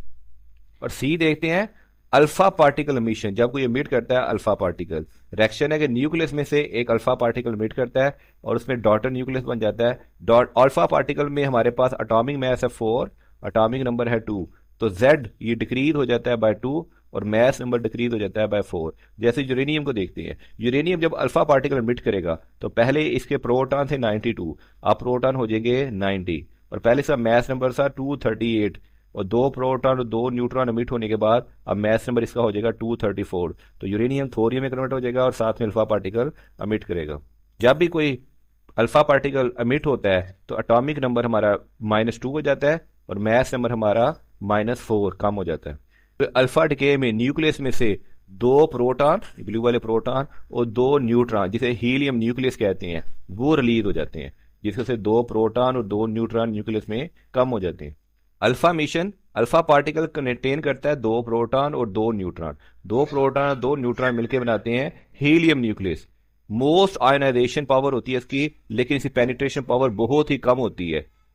तो अगर लॉस ऑफ अल्फा पार्टिकल हो तो इसका मतलब है कि एटॉमिक नंबर ये डिक्रीज होगा बाय 4 और मास नंबर ये डिक्रीज होगा बाय 4, एटॉमिक नंबर डिक्रीज होगा बाय 2, क्योंकि दो प्रोटॉन रिलीज हुए हैं तो एटॉमिक नंबर रिलीज होगा बाय 2, दो प्रोटॉन कम हो जाएंगे। लेकिन मास नंबर डिक्रीज होगा बाय 4, क्योंकि दो प्रोटॉन और दो न्यूट्रॉन कम हो जाएंगे। एक और एग्जांपल देखते हैं, Ra रेडियम 88-222, तो इसके पहले प्रोटॉन थे 88, जब इसने अल्फा पार्टिकल एमिट कर दिया तो 88 में से ये 2 माइनस हो जाएंगे, तो अब प्रोटॉन बचेंगे 86, और 222 इसका मास नंबर था जिसमें से 4 मास नंबर माइनस हो जाएगा, तो ये बचेगा 218। तो शॉर्ट आंसर देखा जाए तो इलेक्ट्रॉन एमिशन जिसे बीटा -3 कहते हैं, एटॉमिक नंबर इंक्रीज होता है बाय 1, न्यूट्रॉन प्रोटॉन में तब्दील हो जाता है और मास नंबर चेंज नहीं होता। इलेक्ट्रॉन कैप्चर में एटॉमिक नंबर डिक्रीज हो जाता है बाय 1, क्योंकि प्रोटॉन न्यूट्रॉन में तब्दील होता है और मास नंबर अनचेंज रहता है। अल्फा मिशन में एटॉमिक नंबर डिक्रीज होता है बाय 2 और मास नंबर डिक्रीज होता है बाय 4 और इजेक्ट हो जाता है हीलियम न्यूक्लियस। क्वेश्चन 3 है, why does low energy alpha particle not make physical contact with the nucleus? कि लो एनर्जी अल्फा पार्टिकल क्यों फिजिकल कॉन्टैक्ट नहीं बना पाता न्यूक्लियस के साथ? When alpha particle is headed directly toward the nucleus of the atom. जब alpha particle directly जा रहा हो toward the nucleus of the atom, हमें पता है कि अल्फा पार्टिकल इस पर डबल पॉजिटिव चार्ज है और न्यूक्लियस पे पॉजिटिव चार्ज होता है, तो पॉजिटिव चार्ज को हमेशा रिपेल करता है। तो जब alpha particle directly toward the nucleus आता है तो पॉजिटिव चार्ज के साथ रिपल्शन होती है और ये रिफ्लेक्ट हो जाता है और फिजिकल कॉन्टैक्ट नहीं बना पाता न्यूक्लियस के साथ। तो अल्फा पार्टिकल पे पॉजिटिव 2 चार्ज होता है और न्यूक्लियस पे जितने प्रोटॉन होंगे उतना पॉजिटिव चार्ज होगा। तो पॉजिटिव चार्ज और न्यूक्लियस के प्रोटॉन के पॉजिटिव चार्ज ये दूसरे को रिपेल करेंगे विया इलेक्ट्रोस्टैटिक फोर्स, जिसका फार्मूला होता है पोटेंशियल एनर्जी इक्वल टू के 2E अल्फा पार्टिकल और ZE न्यूक्लियस का पॉजिटिव चार्ज ओवर आर, जिसमें R is the distance. R ये डिस्टेंस हमारा शो किया गया। जैसे अगर गोल्ड का न्यूक्लियस ले लेते हैं हम, तो गोल्ड के न्यूक्लियस का एटॉमिक नंबर है 79, इस पे 79 पॉजिटिव चार्ज होगा। इसकी बेरियर हाइट जो है वो है 25 मेगा इलेक्ट्रॉन वोल्ट। तो अगर न्यूट्रल अल्फा पार्टिकल आएगा जिसकी एनर्जी जो है वो तकरीबन होगी 4 to 9 मेगा इलेक्ट्रॉन वोल्ट, तो 4 to 9 मेगा इलेक्ट्रॉन वोल्ट का अल्फा पार्टिकल एनर्जी वाला भी इतनी ज्यादा हाइट वाले, इतनी ज्यादा बेरियर वाले जिसकी एनर्जी है 25 मेगा इलेक्ट्रॉन वोल्ट, उसकी एनर्जी इसके इक्वल नहीं हो सकती। यानी कि फिर अल्फा पार्टिकल लैक करेगा energy to overcome this barrier, तो वो उसको कॉन्टैक्ट में नहीं आ सकता, इतनी ज्यादा इलेक्ट्रोस्टैटिक रिपल्शन होगी। क्वांटम टनलिंग ये एक्सप्लेन करती है अल्फा डिके को, but is negligible for incoming low energy particle. तो मेन पॉइंट क्या है, इलेक्ट्रोस्टैटिक रिपल्शन ये प्रिवेंट करेगी contact unless energy exceed the barrier. ये रिपल्शन प्रिवेंट करेगी कि अल्फा पार्टिकल न्यूक्लियस के साथ कॉन्टैक्ट नहीं होगा, हत्ता कि अल्फा पार्टिकल की एनर्जी इतनी ज्यादा हो जाए कि न्यूक्लियस की एनर्जी का जो बेरियर है उससे भी ज्यादा हो जाए, तो फिर वो कॉन्टैक्ट कर सकता है। और इतनी एनर्जी अल्फा पार्टिकल के पास होती नहीं है, जिसकी वजह से वो न्यूक्लियस के साथ कॉन्टैक्ट में नहीं आता। यहाँ पे आप देख सकते हैं कि अल्फा पार्टिकल है, ये मैक्सिमम एनर्जी का भी अल्फा पार्टिकल आ रहा हो तो हमारा जो AU इसके एटॉमिक नंबर है 79, इस पे 79 पॉजिटिव चार्ज है। इसके बाद जितनी भी एनर्जी हो लेकिन वो इसकी पॉजिटिव चार्ज की रिपल्शन से इसके कॉन्टैक्ट में नहीं आ सकेगा। ये distance of the closest approach, ये अल्फा पार्टिकल कितना करीब तरीन जा सकता है, ये वो डिस्टेंस है। यहाँ तक जाएगा फिर रिपल्शन बहुत ज़्यादा इंक्रीज हो जाएगी, मैक्सिमम रिपल्शन हो जाएगी और ये रिफ्लेक्ट होके वापस चला जाएगा। क्योंकि अल्फा पार्टिकल की जो एनर्जी थी वो थी 4 to 9 मेगा इलेक्ट्रॉन वोल्ट, जबकि गोल्ड के न्यूक्लियस की जो पॉजिटिव चार्ज था +79 और उसकी एनर्जी थी 25 मेगा इलेक्ट्रॉन वोल्ट। तो इसकी एनर्जी कम है एज कंपेयर टू बेरियर के, जिस वजह से अल्फा पार्टिकल इसके न्यूक्लियस को टच नहीं कर पाया। तो लो एनर्जी अल्फा पार्टिकल जिसे +2 चार्ज है ये रिपेल हो जाता है बाय द न्यूक्लियस जिसका चार्ज है +ZE, Z atomic number positive charge, via Coulomb force before physical contact. उस पर कोलम फोर्स और रिपल्शन लगती है और फिजिकल कॉन्टैक्ट से पहले ही इतनी ज्यादा फोर्स लगती है कि रिपेल हो जाता है। द इलेक्ट्रिक पोटेंशियल बैरियर जो है तकरीबन होगा 25 मेगा इलेक्ट्रॉन वोल्ट सिर्फ गोल्ड के लिए। ये बहुत ज्यादा है। जो टिपिकल एनर्जी होती है किसी अल्फा पार्टिकल की, जो टिपिकल एनर्जी होती है वो है 4 to 9 मेगा इलेक्ट्रॉन वोल्ट। तो कॉजिंग डिफ्लेक्शन विदाउट कोलिजन, जिसके अल्फा पार्टिकल डिफ्लेक्ट हो जाएगा और ये कोलिजन नहीं होगी। हमारा शॉर्ट क्वेश्चन नंबर 4 है कि अल्फा पार्टिकल पे ट्वाइस चार्ज होता है। अल्फा पे हम जानते हैं कि +2 चार्ज होता है as compare to beta particle, और बीटा पे -1 चार्ज होता है। फिर भी क्यों अल्फा पार्टिकल की डिफ्लेक्शन कम होती है किसी भी इलेक्ट्रिक चार्ज प्लेट के दरमियान as compare to beta particle, और बीटा पार्टिकल की डिफ्लेक्शन ज्यादा होती है। अल्फा पार्टिकल और बीटा पार्टिकल ये डिफ्लेक्ट होते हैं अपोजिट डायरेक्शन में due to their opposite charge. Alpha पे पॉजिटिव चार्ज है तो ये नेगेटिव तरफ रिफ्लेक्ट होता है, बीटा पे नेगेटिव चार्ज है तो ये पॉजिटिव रिफ्लेक्ट होता है। And due to larger mass of alpha particle, alpha का मैस बहुत ज्यादा है, ठीक है, are deflective for less than beta, और ज्यादा मैस होने की वजह से, लार्जर मैस होने की वजह से अल्फा की डिफ्लेक्शन बीटा के मुकाबले में कम होती है। और गैमा रे तो डिफ्लेक्ट ही नहीं होती बिकॉज उस पर कोई चार्ज नहीं होता। तो अल्फा ज्यादा डिफ्लेक्ट क्यों नहीं होता और बीटा ज्यादा डिफ्लेक्ट क्यों होता है? क्योंकि अल्फा का मैस ज्यादा है, मैस ज्यादा है तो डिफ्लेक्शन कम है, बीटा का मैस कम है तो डिफ्लेक्शन ज्यादा है। यहां भी आप देख सकते हैं कि अल्फा पार्टिकल पे डबल चार्ज होने के बावजूद उसकी डिफ्लेक्शन कम है, और बीटा पे सिंगल चार्ज होने के बावजूद भी इसकी डिफ्लेक्शन ज्यादा है, क्योंकि बीटा का मैस कम है और अल्फा का मैस ज्यादा है। तो force on charge particle F होता है QE के, और एक्सेलरेशन ए होता है F over M, F is equal to M में से फार्मूला क्या है, F is A is equal to F over M, और एफ इक्वल है क्यू ई के। और अल्फा पार्टिकल पे डबल पॉजिटिव चार्ज है और इसका जो मैस है तकरीबन 4 यूनिफाइड एटॉमिक मैस यूनिट है, जो बनता है 6.64 इंटू 10⁻⁻27 kg। जाके बीटा पार्टिकल पे इसका चार्ज माइनस इलेक्ट्रॉन माइनस है और इसका मैस जो है वो तकरीबन 1/1836 टाइम ये कम है एज कम्पेयर टू एक यूनिफाइड एटॉमिक मैस से, और इसका मैस बनेगा तकरीबन 9.11 10⁻31 kg। अगर हम इन दोनों को कंपैरिजन करें तो एक्सेलरेशन ऑफ बीटा वो आएगा e small e capital E mass of beta versus acceleration of alpha is equal to 2e e over mass of alpha. अब क्योंकि मैस ऑफ अल्फा और मैस ऑफ बीटा इसकी ratio 7300 के बराबर है, जिस वजह से एक्सेलरेशन ऑफ बीटा ये बहुत ज्यादा होगा as compare to acceleration of alpha, हत्ता के इतना चार्ज को अगर हम डिस्पाइट रखें, डिस्पाइट द लोअर चार्ज, हत्ता के बीटा का चार्ज बहुत ही कम है फिर भी इसका एक्सेलरेशन बहुत ही ज्यादा होगा as compare to acceleration of alpha. तो बीटा पार्टिकल डिफ्लेक्ट करते हैं ज्यादा due to their negligible mass, क्योंकि उसका मैस बहुत कम है इसलिए बीटा पार्टिकल बहुत ज्यादा डिफ्लेक्ट करता है। तो despite from double charge alpha particle deflect होगा less than beta particle in electric field due to their large mass, क्योंकि उसका बहुत ज्यादा मैस है। और मैस मैंने बता दिया अल्फा पार्टिकल का मैस है 6.64 इंटू 10⁻⁻27 kg, और बीटा पार्टिकल का मैस बहुत ही कम है, वो है 9.11 इंटू 10⁻31 kg। तो acceleration alpha, acceleration a is equal to का q e over m is smaller for alpha, reducing deflection at equal speed and equal field strength. Equal field strength और इक्वल स्पीड पे जो acceleration होगा वो alpha का, क्योंकि उसका ज्यादा मैस है, ज्यादा मैस है तो उसका एक्सेलरेशन कम होगा, एक्सेलरेशन कम होने की वजह से उसकी डिफ्लेक्शन भी कम होगी। क्वेश्चन 5 है why uranium fuel needs to be enrich before use. Uranium fuel को एनरिच करने की क्यों जरूरत पड़ती है उसे इस्तेमाल करने से पहले। नेचुरल यूरेनियम में तकरीबन 0.7% होता है U-235 जो फिजाइल होता है, जो न्यूक्लियर रिएक्शन करने के काबिल होता है, और 99.3% होता है यूरेनियम 238 जो नॉन फिजाइल होता है, वो डायरेक्ट न्यूक्लियर रिएक्शन नहीं कर सकता। तो क्रिटिकली रिक्वायरमेंट है कि लाइट वाटर रिएक्टर में उसके लिए कम से कम 3 to 5% यूरेनियम 235 होना चाहिए ताकि हम सस्टेन कर सकें चेन रिएक्शन को, अदरवाइज रिएक्शन सस्टेन ही नहीं हो पाएगा तो हमारा रिएक्शन प्रोसीड नहीं कर पाएगा। तो यूरेनियम 235 होना चाहिए 3 to 5% in light water reactor ताकि हमारे न्यूक्लियर रिएक्शन है जिससे एनर्जी पैदा हो रही है वो सस्टेन रहे, वो जारी रहे। तो न्यूट्रॉन अब्जॉर्बेशन U-235 अब्जॉर्ब करता है न्यूट्रॉन विदाउट फ्यूजन, U-238 भी न्यूट्रॉन को अब्जॉर्ब करता है लेकिन वो फ्यूजन नहीं करता, और चेन रिएक्शन में रिकवर्ड हार्टिंग पैदा करता है। एनरिचमेंट मेथड गैसियस डिफ्यूज और सेंट्रीफ्यूजल इंक्रीज U-35 कंसंट्रेशन। हम गैसियस डिफ्यूजन ये भी हम आगे पढ़ेंगे, और सेंट्रीफ्यूज मेथड से U-235 की कंसंट्रेशन हम नेचुरल यूरेनियम में इंक्रीज करते हैं। नेचुरल यूरेनियम में कंसंट्रेशन होती है 0.7% और इन दोनों मेथड से उसकी कंसंट्रेशन हम 3 to 5% तक कर देते हैं ताकि सस्टेन रहे हमारा न्यूक्लियर चेन रिएक्शन। और जो अनरिच यूरेनियम है जिसकी एनरिचमेंट नहीं हुई हुई वो can not maintain fusion in most reactor, बहुत सारे रिएक्टर में फ्यूजन को मेंटेन नहीं कर पाता, इसलिए हमें यूरेनियम को एनरिच करना पड़ता है ताकि हम न्यूक्लियर चेन रिएक्शन को सस्टेन करें। बगैर एनरिचमेंट के हमारा न्यूक्लियर चेन रिएक्शन या फ्यूजन रिएक्शन सस्टेन नहीं रहता।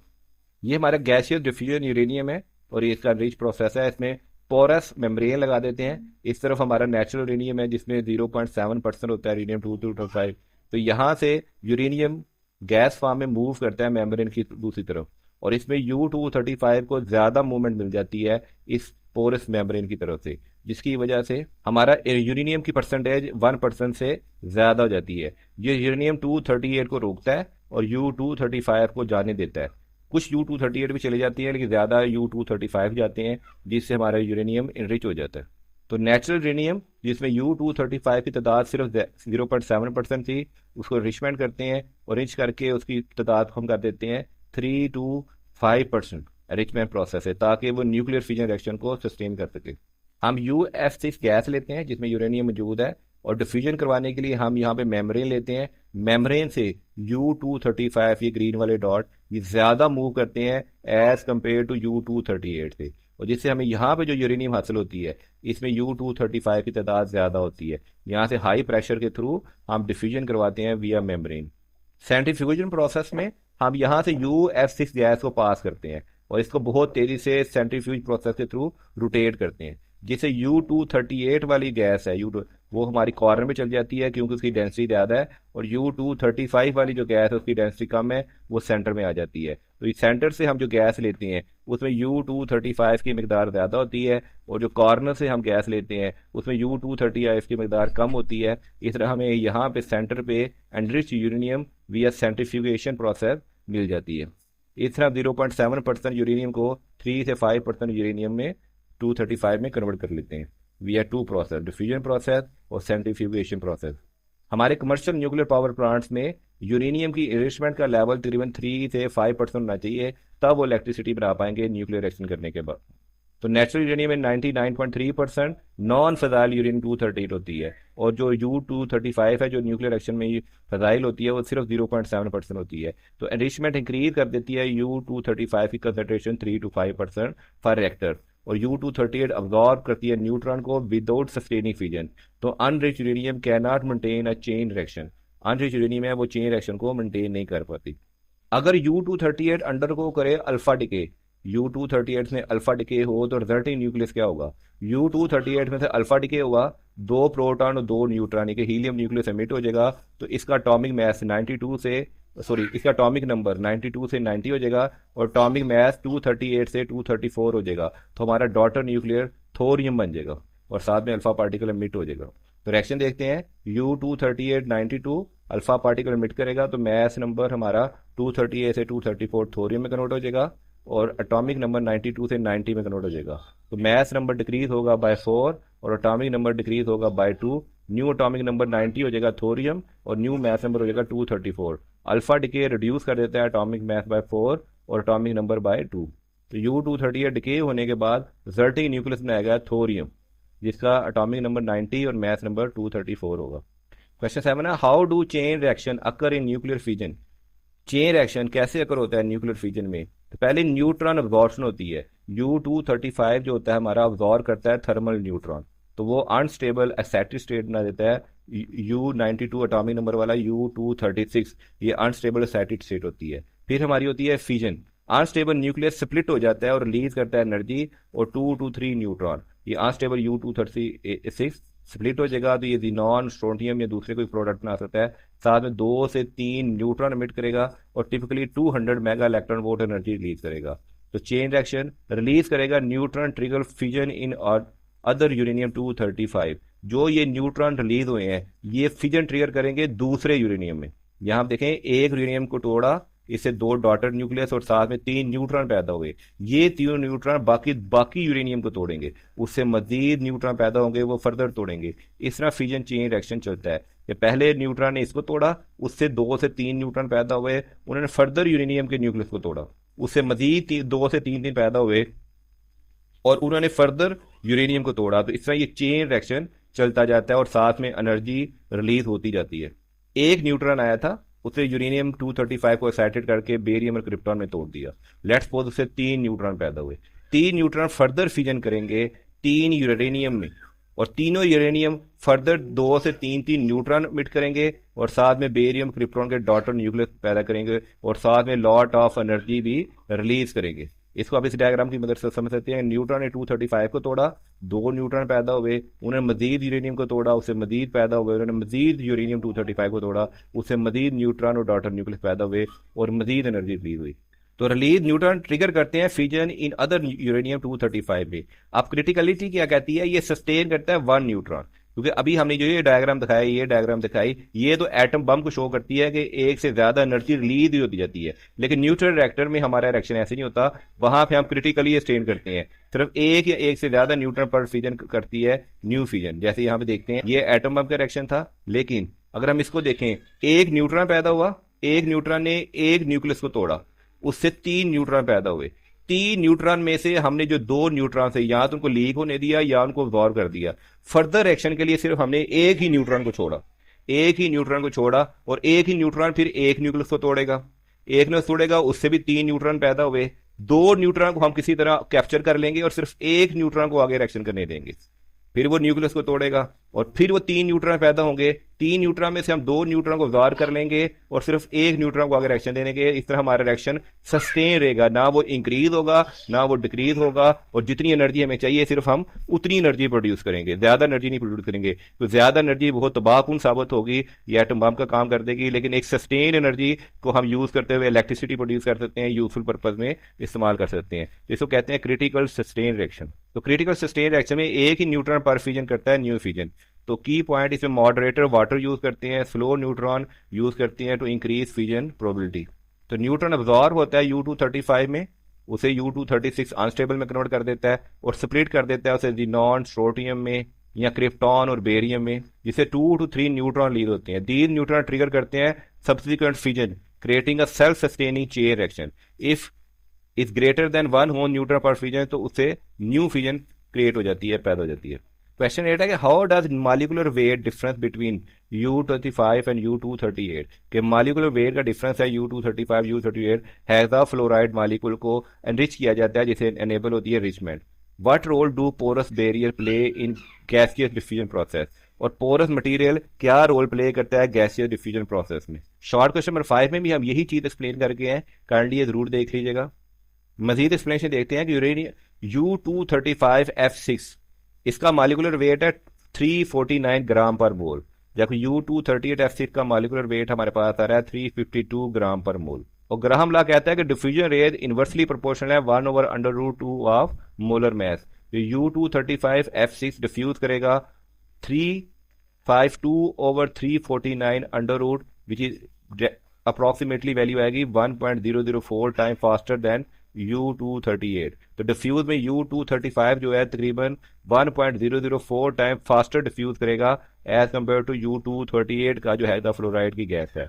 तो porous barrier membrane with microscopic hole, एक मेम्ब्रेन है, माइक्रोस्कोपिक होल है, उसमें लाइटर U235F6 पास हो जाएगी स्लाइटली फास्टर। तो इसमें U235F6 ये गैस ज्यादा पास होगी, यहां पे देखें तो यहां पे गैस ज्यादा पास होगी जिसे U235 एनरिच हो जाएगा।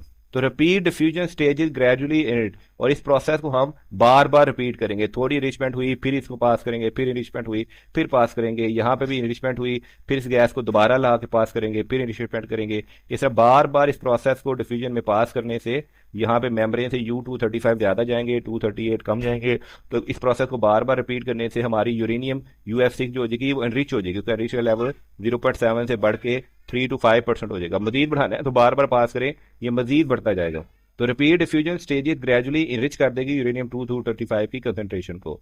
तो रिक्वायर्ड 1000 ऑफ स्टेजेस, इसमें बहुत ज्यादा स्टेजेस चाहिए क्योंकि मैथ डिफरेंस बहुत कम है, बार बार करना पड़ता है 1000 of stages for reactor grade enrichment. तब वो 0.7 से 3 से 5% तक एनरिच होता है। तो 1000 ऑफ स्टेजेस 1000 टाइम इसको बार बार पास करना पड़ता है, इसको भी 1000 टाइम बार बार पास करना पड़ता है, तब इसकी कंसंट्रेशन 0.7 से 3 to 5% एनरिच होती है। तो मैथ डिफरेंस बिटवीन U235F6 जो 349 ग्राम पर मोल है और U238F6 जो 352 ग्राम पर मोल है, ये लो करता है लाइटर मॉलिक्यूल को डिफ्यूज फास्टर, कि लाइटर मॉलिक्यूल ज्यादा फास्ट डिफ्यूज करेंगे थ्रू पोरस बैरियर से, अकॉर्डिंग टू दिस फार्मूला जिसे कहते हैं ग्राहम लॉ के फार्मूले के मुताबिक। तो U235 1.004 टाइम फास्टर डिफ्यूज करेगा एज कम्पेयर टू U238F6 के मुकाबले में। तो रिपीट डिफ्यूजन स्टेजेस से बार बार ये स्टेजेस करने से हम आहिस्ता आहिस्ता U235 को एनरिच कर लेंगे और बाद में हमसे रिएक्टर फ्यूल के तौर पे इस्तेमाल कर सकेंगे। अब हम करेंगे एक्सरसाइज के लॉन्ग कॉम्प्रिहेंसिव क्वेश्चन का सोल्यूशन। लॉन्ग क्वेश्चन नंबर 1 है, एक्सप्लेन करें मैस डिफेक्ट और बाइंडिंग एनर्जी। पहले हम करेंगे मैस डिफेक्ट, जिसे हम कहते हैं डेल्टा एम। मैस डिफेक्ट होता है difference between the total mass of individual proton and neutron. Individual proton और न्यूट्रॉन के टोटल मैस को सम कर दें और उसका डिफरेंस किसके साथ होगा, and the actual mass of the nucleus, और जो एक्चुअल मैस है न्यूक्लियस उनमें से इसके मैस को माइनस कर दें, या प्रोटॉन और न्यूट्रॉन का total mess minus mass of nucleus. तो ये जो डिफरेंस ऑफ मैस आएगा, इस डिफरेंस ऑफ मैस को हम कहते हैं मैस डिफेक्ट डेल्टा एम। इस फार्मूले में Z हमारा एटॉमिक नंबर है, A हमारा मैस नंबर है, और MP मैस ऑफ प्रोटॉन है, और MN ये मैस ऑफ न्यूट्रॉन है। जैसे हम ड्यूट्रियम को ले लेते हैं, ड्यूट्रियम का एटॉमिक नंबर है 1 और मास नंबर है 2, इसमें एक प्रोटॉन और एक न्यूट्रॉन है, तो मास ऑफ प्रोटॉन ये दिया गया हमें और मास ऑफ न्यूट्रॉन, तो टोटल मास कितना होगा प्रोटॉन प्लस न्यूट्रॉन का, इन दोनों वैल्यूज को हम प्लस कर लेंगे। और ड्यूट्रियम न्यूक्लियस का मास हमें दिया गया है 2.0135553 U। अब न्यूक्लियस के मास को हम यहाँ इस फार्मूले में पुट करेंगे यहाँ पे, और mass of proton into Z और A minus Z mass of neutron, neutron और प्रोटॉन का जो मास हमने टोटल मास निकाला था इंडिविजुअल न्यूक्लियन का सम, वो हम यहाँ पे निकाला उसे यहाँ पुट कर देंगे, तो न्यूक्लियन का मास माइनस न्यूक्लियस का मास, तो ये जो डिफरेंस ऑफ मास आएगा इसको हम कह देंगे मास डिफेक्ट डेल्टा M। अगर हमारा कोई न्यूक्लियर रिएक्शन हो तो difference between the mass of reactant and mass of product, mass of reactant minus mass of product किसी भी न्यूक्लियर रिएक्शन में, ये जो डिफरेंस ऑफ मास होता है इसको हम कहते हैं mass defect. For example reactant का हमने मास प्लस किया तो कोई ऐसी वैल्यू आई, और प्रोडक्ट का हमने मास प्लस किया तो कोई वैसी वैल्यू आई, इन दोनों को हम माइनस कर देंगे तो ये डेल्टा हमारा मास डिफेक्ट आ जाएगा। सेकंड वैल्यू है टर्म है हमारी binding energy, binding energy, energy equivalent to the mass defect holding the nucleus together, तो एनर्जी इक्विवेलेंट किसका, एनर्जी इक्विवेलेंट मास डिफेक्ट का, जिसकी वजह से हमारा न्यूक्लियस आपस में जुड़ा होता है, उस एनर्जी को हम कहते हैं बाइंडिंग एनर्जी। बाइंडिंग एनर्जी होती है मास डिफेक्ट को जब हम C² से मल्टीप्लाई कर देते हैं। अगर मास डिफेक्ट हमारा 1U हो, 1 यूनिफाइड एटॉमिक मास यूनिट हो, तो इसकी बाइंडिंग एनर्जी होगी 931.494 मेगा इलेक्ट्रॉन वोल्ट। जैसे हम यहां पे ड्यूट्रियम का मास डिफेक्ट निकाला था, तो ड्यूट्रियम के मास डिफेक्ट को हम मल्टीप्लाई कर देंगे अपनी 1U 931.494 मेगा इलेक्ट्रॉन वोल्ट से, तो ये बाइंडिंग एनर्जी निकल आएगी ड्यूट्रियम की 2.224 मेगा इलेक्ट्रॉन वोल्ट। इस तरह हम मास डिफेक्ट को इस वैल्यू से मल्टीप्लाई करके बाइंडिंग एनर्जी निकाल सकते हैं इन मेगा इलेक्ट्रॉन वोल्ट, अगर हमारा मास डिफेक्ट U में दिया गया हो। मास डिफेक्ट को एक और तरीके से समझने की कोशिश करते हैं, the nucleus of each atom, किसी भी एटम का न्यूक्लियर लेकिन हाइड्रोजन को छोड़ दें, उसका mass lower than expected mass adding the mass of neutron and proton, उसके न्यूट्रॉन और प्रोटॉन के मास को ऐड किया जाए तो न्यूट्रॉन और प्रोटॉन का मास का जो कैलकुलेशन होगी वो ज्यादा वैल्यू शो करेगी, लेकिन उसके न्यूक्लियस का मास हमेशा कम होगा। ये जो डिफरेंस होता है न्यूक्लियस के मास से और एक्चुअल न्यूट्रॉन और प्रोटॉन के सम के मास से, इस डिफरेंस को हम कहते हैं मास डिफेक्ट। और मास एनर्जी इक्विवेलेंस देखते हैं, इस मास डिफेक्ट को एनर्जी में कन्वर्ट करने के लिए हम आइंस्टाइन की मशहूर energy is equal to mc² का फार्मूला लगाते हैं, जिसमें m हमारा होगा मास डिफेक्ट और c² की वैल्यू अगर m दिया गया u में तो c² की वैल्यू हम देंगे 931.494 मेगा इलेक्ट्रॉन वोल्ट। अब है binding energy, energy holding the proton and neutron together in the atomic nucleus, atomic nucleus के अंदर जो प्रोटॉन और न्यूट्रॉन को आपस में जोड़ के रखती है, उस एनर्जी को हम बाइंडिंग एनर्जी कहते हैं। The mass defect is converted into energy by Einstein equation, वो हम एक्सप्लेन कर चुके हैं, बाय डेल्टा M C² के मेथड से हम मास डिफेक्ट को बाइंडिंग एनर्जी में कन्वर्ट कर सकते हैं। ये हमें एक्सप्लेन करती है कि बहुत स्मॉल मास भी हो, मास डिफेक्ट की वैल्यू बहुत थोड़ी भी हो, तो large huge amount of energy release होगी इन द न्यूक्लियर रिएक्शन। यहाँ पे आप दोबारा मास एनर्जी रिलेशनशिप दे सकते हैं कि 1 AMU जो है वो 931.5 मेगा इलेक्ट्रॉन वोल्ट के इक्वल है। हमारा लॉन्ग क्वेश्चन नंबर 2 है, what is radioactivity, explain. तो रेडियो एक्टिविटी की सिंपल डेफिनेशन है spontaneous emission of radiation by unstable nuclei atomic nuclei to achieve stability. एक अनस्टेबल एटॉमिक न्यूक्लियाई वो continuous spontaneous emission करेगा radiation की और convert हो जाएगा स्टेबल न्यूक्लियस में। इस प्रोसेस में को हम कहेंगे रेडियो एक्टिविटी। रेडियो एक्टिविटी में एक अनस्टेबल न्यूक्लियस अमिट करेगा रेडिएशन और वो स्टेबल न्यूक्लियस में कन्वर्ट हो जाएगा। वो 3 टाइप की मेजर रेडिएशन वो एमिट कर सकता है। पहला है अल्फा पार्टिकल, जो हीलियम न्यूक्लियस होता है जिससे पॉजिटिव 2 चार्ज होता है, जैसे U-238-92 अमिट करके थोरियम और अल्फा पार्टिकल अमिट करेगा। या बीटा डिके, बीटा डिके में 2 आ जाते हैं, बीटा माइनस डिके जिसमें न्यूट्रॉन प्रोटॉन में तब्दील हो जाता है, साथ में एक इलेक्ट्रॉन और एक एंटी न्यूट्रिनो रिलीज होता है, जैसे कार्बन 14 कन्वर्ट हो जाता है नाइट्रोजन 14 में और एक इलेक्ट्रॉन और एक एंटी न्यूट्रिनो रिलीज होता है। साथ में बीटा पॉजिट्रॉन डिके जिसमें प्रोटॉन न्यूट्रॉन में तब्दील हो जाता है और साथ में एक पॉजिट्रॉन और एक न्यूट्रिनो रिलीज होता है। शॉर्ट क्वेश्चन नंबर 2 में हम ये तमाम चीज़ें बहुत तफसील से एक्सप्लेन करके हैं, काइंडली ये ज़रूर देख लीजिएगा। इसमें हमारे पास गैमा डिके है जिसमें एक excited high energy nucleus gamma radiation emit करेगा और स्टेबल न्यूक्लियस में कन्वर्ट हो जाएगा। ये उसमें होता है जिसमें न्यूट्रॉन और प्रोटॉन की रेशो इम्बैलेंस हो और एक्सेस न्यूक्लियर एनर्जी हो, और ये एक्सपोनेंशियल डिके लॉ को फॉलो करते हैं। तो रेडियो एक्टिविटी की डेफिनेशन हम एक तरफ से देखते हैं कि radioactivity is the emission of ionization radiation.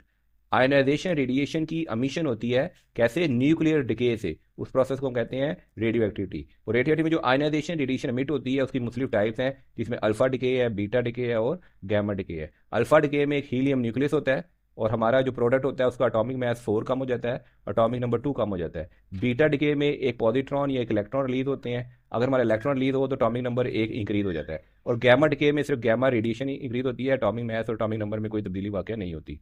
So some atom के जो न्यूक्लियस होते हैं वो अनस्टेबल होते हैं, तो वो स्टेबल होने के लिए रेडिएशन एमिट करते हैं। इन मटेरियल्स को हम कहते हैं रेडियो न्यूक्लियाई, और उनको हम कहते हैं कि रेडियो एक्टिव एलिमेंट्स हैं। Radio activity is a nuclear process, it is not a chemical process. ये एक न्यूक्लियर प्रोसेस है, ये केमिकल प्रोसेस नहीं है। It is not possible to control the rate of radioactive break down of the nuclei, it is a random process. ये possible नहीं है अगर रेडियो एक्टिव डिके को कंट्रोल कर सके। ये एक रैंडम प्रोसेस है जिसमें एक रेडियो एक्टिव एटम है, उसका अनस्टेबल न्यूक्लियस है, वो एनर्जी या कोई पार्टिकल अल्फा या बीटा पार्टिकल एमिट करेगा और स्टेबल हो जाएगा। यहाँ भी देख सकते हैं कि अनस्टेबल न्यूक्लियस था, ये न्यूक्लियस ऑफ एटम है। ये अल्फा रेडिएशन एमिट कर सकता है जिसमें 2 प्रोटॉन और 2 न्यूट्रॉन है। ये हमारे पास high energy beta radiation emit कर सकता है जो पॉजिट्रॉन या इलेक्ट्रॉन हो सकता है। और only energy photon of energy gamma radiation emit कर सकता है। ये तीनों एमिट करके वो स्टेबल न्यूक्लियस में कन्वर्ट होने की कोशिश करते हैं। इस क्वेश्चन के आंसर में 22.3 रेडियो एक्टिविटी बुक का टॉपिक भी हम लिख सकते हैं कि जिसमें डेफिनेशन दी हुई है the natural emission of radiation, कुदरती emission of radiation from unstable nuclei is called radioactivity. और साथ में थोड़ी सी थ्योरी भी एक्सप्लेन कर सकते हैं आप, जिसमें alpha decay, beta decay, gamma decay को एक्सप्लेन किया गया। लॉन्ग क्वेश्चन 3 है कि आप कैसे फाइंड करेंगे energy from the nuclear decay. Nuclear decay में हम लगाएंगे एक एनर्जी जो है initial mass of reactant minus final mass of product, और इसे C² से मल्टीप्लाई कर देंगे। जैसे हमने एग्जांपल ले ली यूरेनियम 238 की, ये डिके करेगा अल्फा पार्टिकल और थोरियम में। तो मास ऑफ यूरेनियम हमें कोई वैल्यू दी गई होगी, ये रिएक्टेंट की मास है, और प्रोडक्ट में हमारे पास थोरियम का मास और अल्फा पार्टिकल का मास होगा। तो मास ऑफ रिएक्टेंट हम इधर लिख देंगे और मास ऑफ प्रोडक्ट या फाइनल मास, इन दोनों के मास को हम प्लस कर लेंगे, इधर लिख देंगे। तो mass of reactant minus mass of product minus करेंगे, ये हमारा मास डिफेक्ट आ जाएगा। मास डिफेक्ट निकालने के बाद इसे हम C² की जो वैल्यू है, C² की value 1 AMU unified atomic mass unit के लिए होती है 931.494। इसे मल्टीप्लाई करेंगे तो हमारी वैल्यू एक निकल आएगी, जो हमारे पास इस रिएक्शन के लिए निकली है 4.27 मेगा इलेक्ट्रॉन वोल्ट। अगर Q की वैल्यू ग्रेटर दैन 0 हो तो ये स्पोटेनियस डिके है, ये कि प्रैक्टिकली डिके हो सकता है। तो एनर्जी शेयर होती है as kinetic energy by decay products. हमारे न्यूक्लियर पावर प्लांट में जो एनर्जी रिलीज होती है वो हम इसी इक्वेशन के तहत निकालते हैं, E=mc²। m है हमारा मास डिफेक्ट और c हमारी है stand for speed of light. अगर हमें ये जू की फॉर्म में दी हो तो उसकी वैल्यू होती है 931.494, अदरवाइज की वैल्यू होगी 3 × 10⁸ का होल स्क्वायर। और मैथ अगर 3 × 10⁸ का होल स्क्वायर लेंगे तो मैथ हम किलोग्राम में लेंगे। अगर मैथ डिफेक्ट हम यू में लेंगे तो इसको फिर हम लेंगे 931.494 mega electron volt. Comprehensive question number 4 है, डिस्क्राइब करें importance of radiation in medical field. तो मेडिकल फील्ड में रेडिएशन के यूजेस देखते हैं। एक है डायग्नोस्टिक यूजेस के लिए यूज़ कर सकते हैं, जिसमें एक्सरे स्कैन है, CT स्कैन है। इसमें इमेज बोन्स के इमेज ली जाते हैं, टिश्यूज के इमेज लिए जाते हैं using x ray attenuation. Second PET scan है, डिटेक्ट करते हैं gamma rays from positron electron annihilation. Example है F18 FDG ट्रेसर, जिसमें इलेक्ट्रॉन और पॉजिट्रॉन एनिहिलेट होकर 2 gamma rays gamma photon emit करते हैं, और दोनों के फोटोन की value minimum 0.511 mega electron volt होगी। तीसरा है टेक्टेनियम 99M गैमा एमिटर ट्रेसर है फॉर ऑर्गन इमेजिंग के लिए। इसके अलावा हम थेरेपी में यूज़ कर सकते हैं, therapeutic uses radiation therapy. Gamma rays जैसे कोबाल्ट 60, इससे कोबाल्ट 60 से गैमा रेज प्रोड्यूस की जा सकती हैं, जिससे हम कैंसर सेल को डिस्ट्रॉय कर सकते हैं। ब्रैकेथेरेपी इम्प्लांट रेडियो एक्टिव सीड को हम बॉडी के अंदर इम्प्लांट कर देते हैं नियर द ट्यूमर से रेडिएशन निकलती है और रेडिएशन निकलती है, उस रेडियो एक्टिव रेडिएशन से ट्यूमर डेड हो जाता है। जैसे आयोडीन 125 को हम नियर ट्यूमर इम्प्लांट कर देते हैं। इन दोनों सूरतों में हम टारगेट रेडिएशन यूज़ करते हैं, सिर्फ डिफेक्टिव पार्ट्स को, कैंसर के पार्ट को रेडिएशन देते हैं, हेल्थी सेल को रेडिएशन नहीं देते। तो टारगेट रेडिएशन मिनिमाइज करती है damage to healthy tissue. Radiation therapy में ionisation radiation, ionising radiation use करते हैं to kill the cancer cell and shrink the tumour. तकरीबन हाफ पीपल जो कैंसर से सफर कर रहे हैं उन्हें ट्रीट किया जाता है रेडिएशन थेरेपी से। आइदर अलोन या अकेले रेडिएशन थेरेपी दी जाती है, या combination with other types of cancer treatment, या दूसरे कैंसर ट्रीटमेंट के साथ रेडिएशन थेरेपी दी जाती है।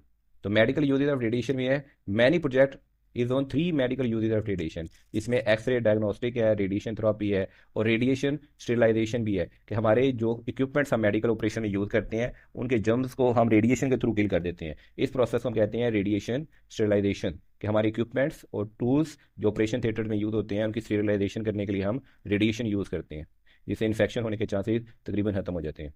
इसमें कुछ एडवांटेज भी हमने टेबल शो किया है। अफेक्टिव थेरेप्यूटिक मेथड है, सेल्फ डायग्नोस्टिक टूल है, मिनिमम रेडिएशन एक्सपोजर है, डिटेक्शन ऑफ हार्ट डिजीज है, no accumulation of radiation in the body है, डिटेक्शन ऑफ बोर्ड मेटास्टेसिस है, स्कैन ऑफ बॉडी ऑर्गन है, और डिटर्मिनेशन ऑफ कैंसर स्टेटस है।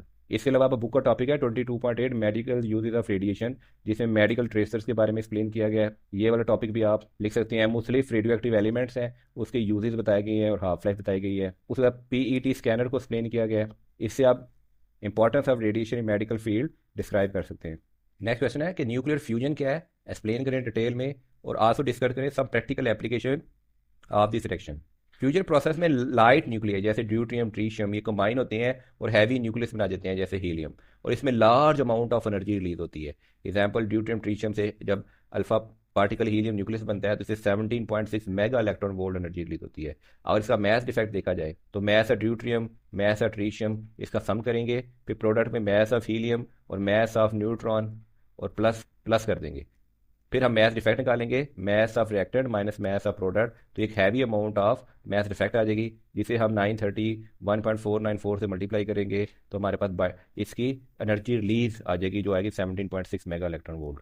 Process को डायग्राम की वजह से समझते हैं कि ड्यूट्रियम और ट्रीशियम दोनों आपस में फ्यूजन रिएक्शन करते हैं, बहुत ज़्यादा energy, tremendous amount of energy release होती है, और साथ में हीलियम न्यूक्लियस और एक न्यूट्रॉन पैदा होता है। इस प्रोसेस को हम कहते हैं फ्यूजन। यहाँ भी देख सकते हैं हाइड्रोजन का ड्यूट्रियम और हाइड्रोजन ट्रीशियम आपस में मिलते हैं, large amount of energy release करते हैं, हीलियम न्यूक्लियस और न्यूट्रॉन पैदा होता है। इस क्वेश्चन में बुक का टॉपिक 22.5.1 न्यूक्लियर फ्यूजन, ये भी लिख सकते हैं। इसमें डेफिनेशन, डायग्राम, एक्सप्लेनेशन और साथ में ये रिएक्शन दिया गया है, ये आप इस क्वेश्चन के आंसर में लिख सकते हैं। अब एप्लीकेशन देखेंगे। स्टार्स, स्टार्स के अंदर proton proton chain powers to the sun, इधर प्रोटॉन प्रोटॉन का फ्यूजन रिएक्शन होता है जिस वजह से सन को पावर मिलती है और सन हमें एनर्जी देता है, रोशनी देता है। दूसरा फ्यूजन रिएक्टर्स हैं, ITER, ये मैग्नेटिक कन्फाइनमेंट जैसा है टोका मार्क, एक ऐसा फ्यूजन रिएक्टर हम इंसान बना चुके हैं जिसमें प्लाज्मा को सस्टेन कर सकते हैं। टोका मार्क डायग्राम भी आप दे सकते हैं। टोका मार से प्लाज्मा को सस्टेन करके हम न्यूक्लियर फ्यूजन करके उससे जो एनर्जी जनरेट हुई है उसे स्टीम जनरेटर में यूज़ करते हुए हम इलेक्ट्रिसिटी पैदा कर सकते हैं। इससे बहुत हाईली डेडली वेपन बनाए जा सकते हैं जिसे थर्मो न्यूक्लियर बम कहते हैं, अनकंट्रोल फ्यूजन।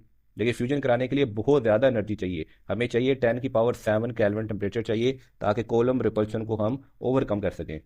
तो यहाँ पे टोका मार्क में हमने कोलम रिपल्शन को ओवरकम करके इस एनर्जी प्रोड्यूस की और इसे यूजफुल पर्पज़ के लिए यूज़ किया गया। नेक्स्ट हमारा क्वेश्चन है न्यूक्लियर फ्यूजन रिएक्शन, इसे एक्सप्लेन करें। जब हैवी न्यूक्लियर स्प्लिट होता है लाइटर न्यूक्लियर में, और जब एक स्लो मूविंग न्यूट्रॉन को अब्जॉर्ब करता है, उस रिएक्शन को कहते हैं न्यूक्लियर फ्यूजन प्रोसेस। जैसे यूरेनियम 235, ये स्लो मूविंग न्यूट्रॉन को अब्जॉर्ब करता है और एक अनस्टेबल यूरेनियम 236 बना देता है। फिर ये ब्रेक डाउन होता है तो साथ में जिनॉन, स्ट्रोंटियम या बेरियम और क्रिप्टॉन वगैरह बनाते हैं और large amount of energy release करते हैं, तकरीबन 200 मेगा इलेक्ट्रॉन वोल्ट, और साथ में 2 से 3 न्यूट्रॉन भी रिलीज करते हैं। शॉर्ट क्वेश्चन नंबर 7 में हम इस चीज़ को बहुत तफसील से एक्सप्लेन करके आए हैं, काइंडली आप ये ज़रूर देख लीजिएगा। इस रिएक्शन का मैथ डिफेक्ट निकालने के लिए हम रिएक्टेंट का मैथ निकालेंगे जिसमें न्यूट्रॉन और यूरेनियम का मैथ होगा, उनका सम कर देंगे। फिर प्रोडक्ट का मैथ निकालेंगे, फिर रिएक्टेंट के मैथ में से प्रोडक्ट का मैथ माइनस करेंगे तो हमारा मैथ डिफेक्ट आ जाएगा। फिर इसे हम 931.494 से मल्टीप्लाई करेंगे तो हमारी जो एनर्जी रिलीज हुई है वो आ जाएगी। ये तकरीबन एनर्जी आएगी 200 मेगा इलेक्ट्रॉन वोल्ट। असमें हमेशा जिनॉन या स्ट्रोंटियम नहीं बनते, कभी क्रिप्टॉन और बेरियम और दूसरे प्रोडक्ट बन सकते हैं, इसलिए हर प्रोडक्ट के लिए वैल्यू थोड़ी सी वेरी कर सकती है। On the average 200 mega electron volt हमें एनर्जी मिलती है। तो ये चेन रिएक्शन सस्टेन होगा अगर हमारे जो न्यूट्रॉन पैदा हो रहे हैं फ्यूजन में, अगर वो ग्रेटर देन इक्वल टू 1 होंगे तो न्यू फ्यूजन हो जाएगी। ये हम शॉर्ट क्वेश्चन में एक्सप्लेन करके हैं, काइंडली जरूर देखिएगा। जिसमें हम इस डायग्राम को भी एक्सप्लेन करके हैं कि न्यूट्रॉन यूरेनियम 235 में अब्जॉर्ब होता है तो और क्रिप्टॉन और बेरियम बनाता है, और यहाँ पे वो बता रहे हैं कि बेरियम और क्रिप्टॉन बनाता है और इससे 3 या 2 न्यूट्रॉन मजीद रिलीज होते हैं। तो इस प्रोसेस को कहते हैं न्यूक्लियर फ्यूजन। साथ में यहाँ पे जिनॉन या स्ट्रोंटियम भी बना सकता है। तो न्यूक्लियर फ्यूजन एक न्यूक्लियर रिएक्शन है जिसमें न्यूक्लियस, टिपिकली हैवी न्यूक्लियस, वो स्प्लिट हो जाता है लाइटर न्यूक्लियर में, क्रिप्टॉन, बेरियम वगैरह में, और एक न्यूट्रॉन अब्जॉर्ब करता है, और ये जो क्रिप्ट होकर साथ में 3 न्यूट्रॉन मजीद पैदा करेगा, वो 3 यूरेनियम को मजीद तोड़ेंगे। इस तरह ये चेन रिएक्शन चलता रहेगा। The fusion of 1U235 is a chain reaction at meet neutron which initiate the fusion of other U235 nuclear. Question 7 है डिस्कस करें function of principal components of water moderator power reactor. Water moderator power reactor के जो component हैं उनके सूल को explain करें, जिसमें core, fuel rod, moderator, control rod, heat exchanger, safety rod और शील्डिंग वगैरह शामिल है। इसमें हमारा बुक का टॉपिक है 22.6 न्यूक्लियर रिएक्टर, उसको एक्सप्लेन करेंगे। Nuclear reactor is the device use to initiate and control the nuclear fusion chain reaction. Nuclear reactor एक ऐसी डिवाइस है जो न्यूक्लियर फ्यूजन रिएक्शन को स्टार्ट भी करती है और बाद में से कंट्रोल भी करती है। इससे मुख्तलिफ कंपोनेंट्स है, देखते हैं पहले। कोर ऑफ द रिएक्टर, ये हमारा रिएक्टर है, इसके अंदर ये हमारी कहलाती है कोर ऑफ द रिएक्टर। यहाँ आप देख सकते हैं कि रिएक्टर कोर, ये हमारी रिएक्टर कोर है। इसके अंदर हम यूरेनियम या अपना न्यूक्लियर फ्यूल फील करते हैं, जिसके अंदर हमारा न्यूक्लियर रिएक्शन होता है। तो कोर ऑफ रिएक्टर वो जगह होती है जिसके अंदर फ्यूल होता है, न्यूक्लियर फ्यूल, और जहाँ पे न्यूक्लियर फिजन रिएक्शन अकर होता है। The core is the heart of the reactor where critical process of nuclear fission and generate heat generation होती है occur with enable the reactor to function as a source of energy, जहाँ पे reactor को as को source of energy के तौर पे work function किया जाता है। इसको ऐसे डिजाइन किया जाता है कि ये सस्टेन करता है control nuclear fission chain reaction, यानी कि न्यूक्लियर फिजन चेन रिएक्शन को ये मेंटेन रखता है। फिर इस मेन पार्ट्स ऑफ कोर में पहले आते हैं फ्यूल रॉड्स। यहाँ पे आप ये देख रहे हैं, ये वाले ये हमारे फ्यूल रॉड हैं, ये यूरेनियम, ये हमारे न्यूक्लियर फ्यूल के रॉड हैं। यहाँ पे आप देख सकते हैं ये ब्लैक वाले, ये हमारे फ्यूल रॉड हैं, इसमें यूरेनियम हमने डाला होता है या अपना न्यूक्लियर फ्यूल डाला होता है। तो fuel use in nuclear reactor इस टिपिकली हमारे पास होता है, जो हम फ्यूल के तौर पर इस्तेमाल करते हैं वो है यूरेनियम 235 एंड प्लूटोनियम 239, जो छोटे छोटे स्मॉल पैलेट्स की शक्ल में होता है। उसे अरेंज किया जाता है इनटू लॉन्ग रॉड्स, तकरीबन लॉन्ग रॉड्स होते हैं जिनका डायमीटर तकरीबन 1 सेंटीमीटर के इक्वल होता है। ज्यादातर हमारे जो रिएक्टर है वो न्यूक्लियर फ्यूल के तौर पे यूरेनियम को यूज करते हैं। यूरेनियम में भी यूरेनियम 235 जो होता है उसमें 3% तक एनरिच किया जाता है। एनरिच प्रोसेस को भी हम पीछे शॉर्ट में एक्सप्लेन कर रहे हैं, काइंडली जरूर देखिएगा। The rods are place in the reactor core, और इन रॉड्स को, न्यूक्लियर फ्यूल के रॉड्स हैं, इन्हें रिएक्टर कोर में डाला जाता है।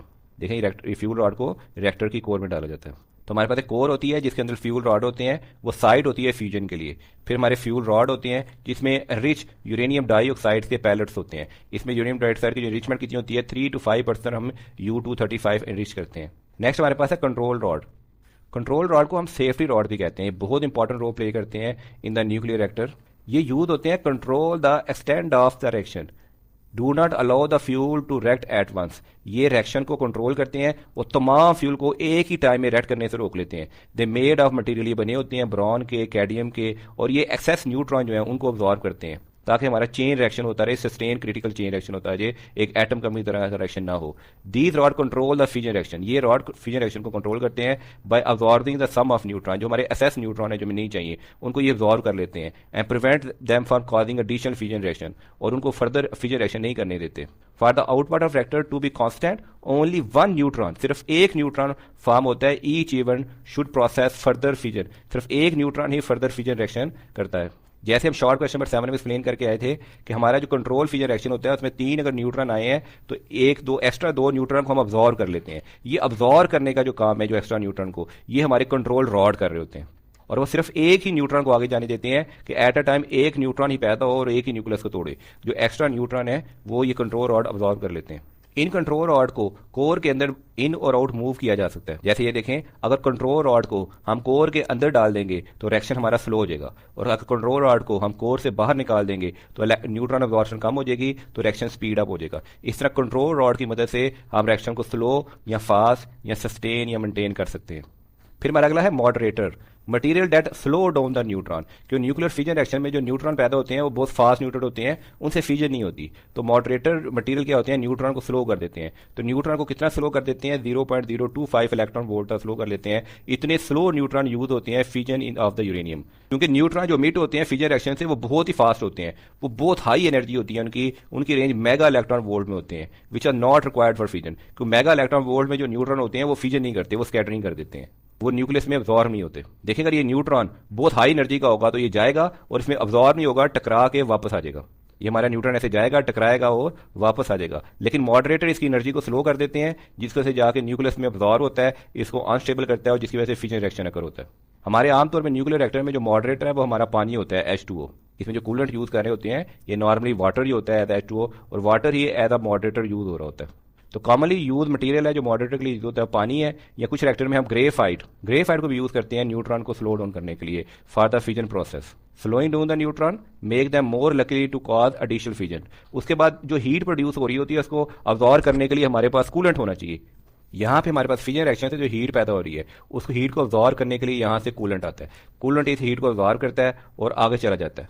जब आगे कूलेंट जाता है तो यहाँ से एक और पानी की साइकिल आ रहा होता है, वो साइकिल इस हीट को बाहर करके स्टीम में कन्वर्ट हो जाता है। इस स्टीम से हम टरबाइन चलाते हैं, टरबाइन से जनरेटर चलाते हैं और जनरेटर से बिजली पैदा होती है। यही स्टीम फिर कंडेंस होकर दोबारा पानी में कन्वर्ट हो जाती है और इस पानी को दोबारा हम स्टीम जनरेटर में देते हैं। स्टीम जनरेटर से दोबारा ये कूलेंट से हीट लेती है और दोबारा स्टीम पैदा हो जाती है।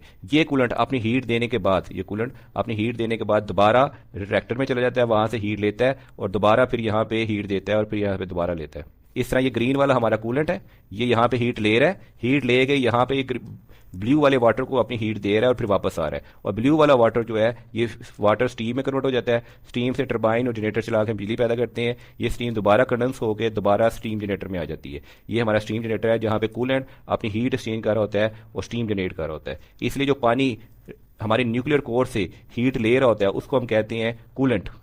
तो coolant is are heat exchanger in a fluid such as water या हीलियम को भी कूलेंट यूज किया जा सकता है। सर्कुलेट करती है रिएक्टर कोर में और कैरी अवे करती है जो हीट प्रोड्यूस हुई है फिजन प्रोसेस में। ये हीट यूज होती है स्टीम प्रोड्यूस करने के लिए इन द स्टीम जनरेटर, जिससे हम टरबाइन चलाते हैं और इलेक्ट्रिसिटी जनरेट करते हैं। ये कूलेंट हमारे फ्यूल रॉड में जहाँ पर न्यूक्लियर फिजन हो रही है उसको ठंडा भी करता है और मॉडरेटर का काम भी यही कूलेंट कर रहा होता है, पानी कर रहा होता है और हीट एक्सेस हीट को अपने साथ लेके चला जाता है। अगर कूलेंट एब्सेंट हो तो कोर मेल्ट डाउन हो जाएगी और बहुत ज्यादा हीट प्रोड्यूस होगी फिजन प्रोसेस से। After passing through the generator coolant pass होता है कंडेंसर से और वहां पे कूल डाउन हो जाता है material before entering into the reactor core. यहां पे आप देख सकते हैं कूलेंट अपनी हीट एक्सचेंज करता है स्टीम जनरेटर में, स्टीम टरबाइन में अपनी हीट लॉस करके अपनी एनर्जी लॉस करके जनरेटर और टरबाइन जनरेटर को चलाती है, बिजली पैदा होती है और ये दोबारा स्टीम कंडेंस होकर दोबारा वाटर में तब्दील हो जाती है। नेक्स्ट है हमारा शील्डिंग यूनिट। ये हमारा रिएक्टर है, इसमें रिएक्शन हो रहा होता है, न्यूक्लियर फिजन रिएक्शन होता है जिससे बहुत ज्यादा रेडिएशन पैदा होती है जो इंसानों के लिए और हमारे एटमॉस्फेयर के लिए बहुत ज्यादा खतरनाक है। इसके लिए इसे हम कोर में या किसी शील्ड के अंदर रखते हैं ताकि जितनी भी रेडिएशन पैदा हो रही है वो शील्ड उसको अब्जॉर्ब करे और बाहर ना जाए। और ये हमारी जो कंटेनमेंट सेल है इस रेडिएशन को इस कंटेनमेंट में अंदर रखने का काम करती है, बाहर इंसानों और एटमॉस्फेयर से बचा के रखती है।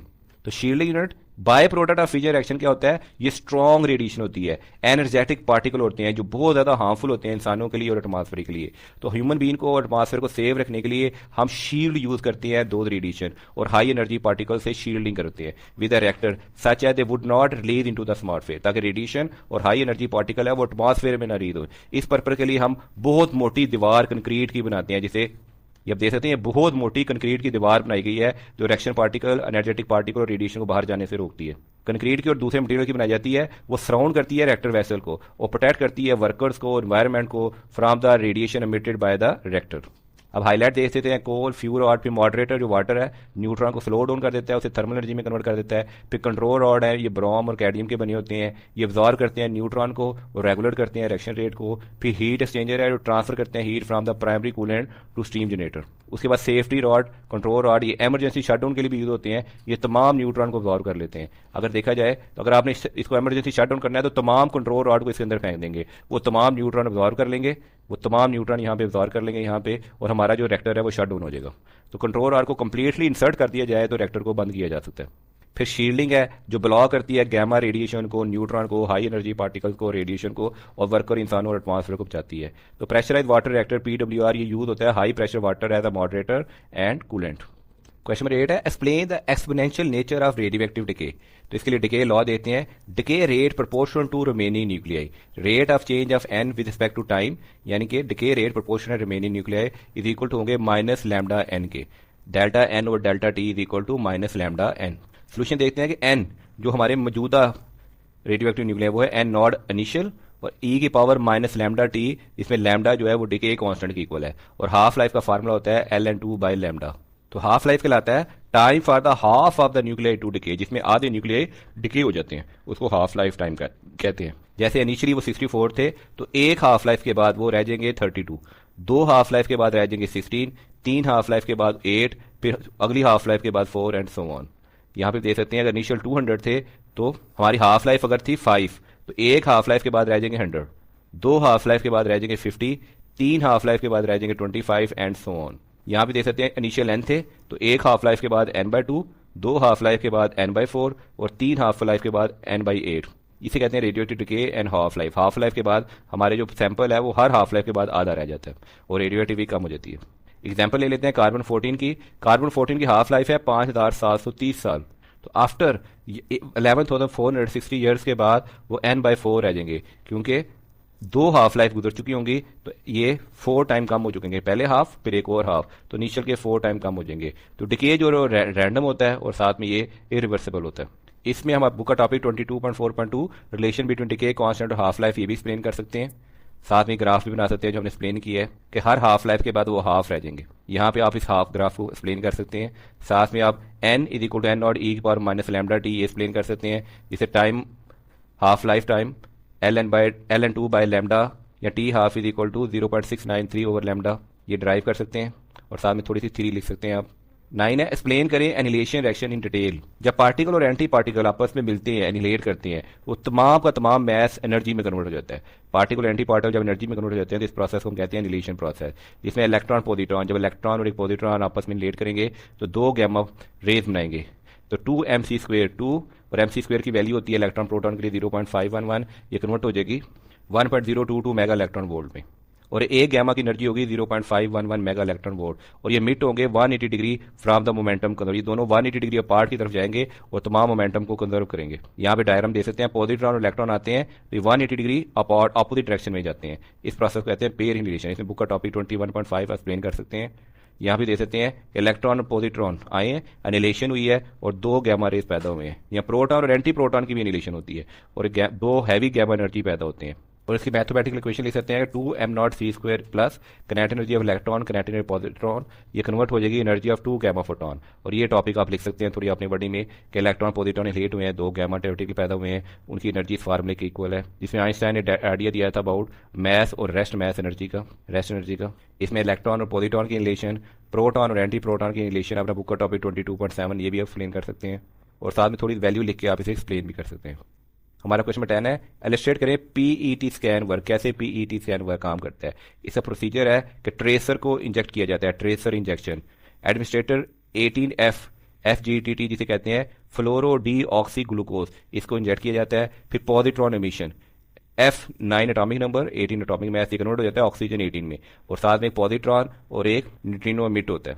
फिर एनिलेशन होती है, पॉजिट्रॉन इलेक्ट्रॉन के साथ रिलेट करता है तो दो गैमा, जैसे एक गैमा की जो वैल्यू होगी 0.511 मेगा इलेक्ट्रॉन वोल्ट होगी वो रिलीज होगी। फिर हम जो हमारे पास गैमा है इसको डिटेक्ट करेंगे। Ring of gamma detector record coincidence event photon arriving within the nanosecond. तो जो इसकी डिटेक्शन होगी, जितने गैमा आ रहे हैं उन कहाँ से आ रहे हैं उसको हम डिटेक्ट करेंगे और फिर इमेज रिकंस्ट्रक्शन करेंगे, हमें इमेज मिल जाएगी। Computerize tomography map tracer concentration and highlight the metabolic activity. यहाँ पे मैप मिलेंगे और ये मेटाबॉलिक एक्टिविटी और डिफेक्टिव पार्ट्स को तमाम को हाईलाइट कर देंगे, कहाँ पे कैंसर है और कहाँ पे नॉर्मल है।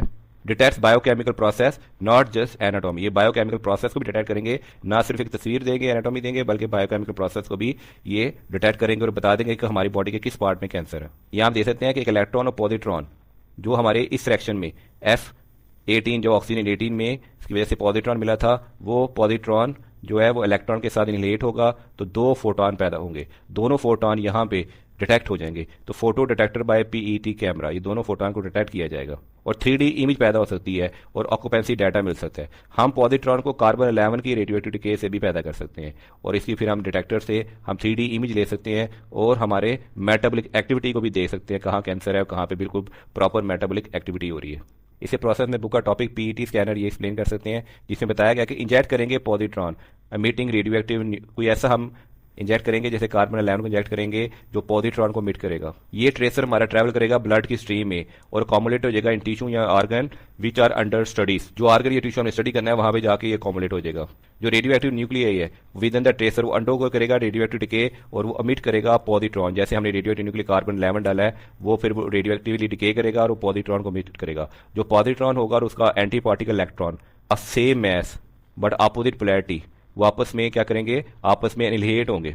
Emitted positron C11 travel a short distance as they encounter electron in the surrounding tissue. When the electron and positron meet, they annihilate each other and produce gamma rays. वो दोनों एनिलेट होंगे, gamma raise produce करेंगे और वो हम detect कर लेंगे और उससे हमें इमेजिंग मिल जाएगी।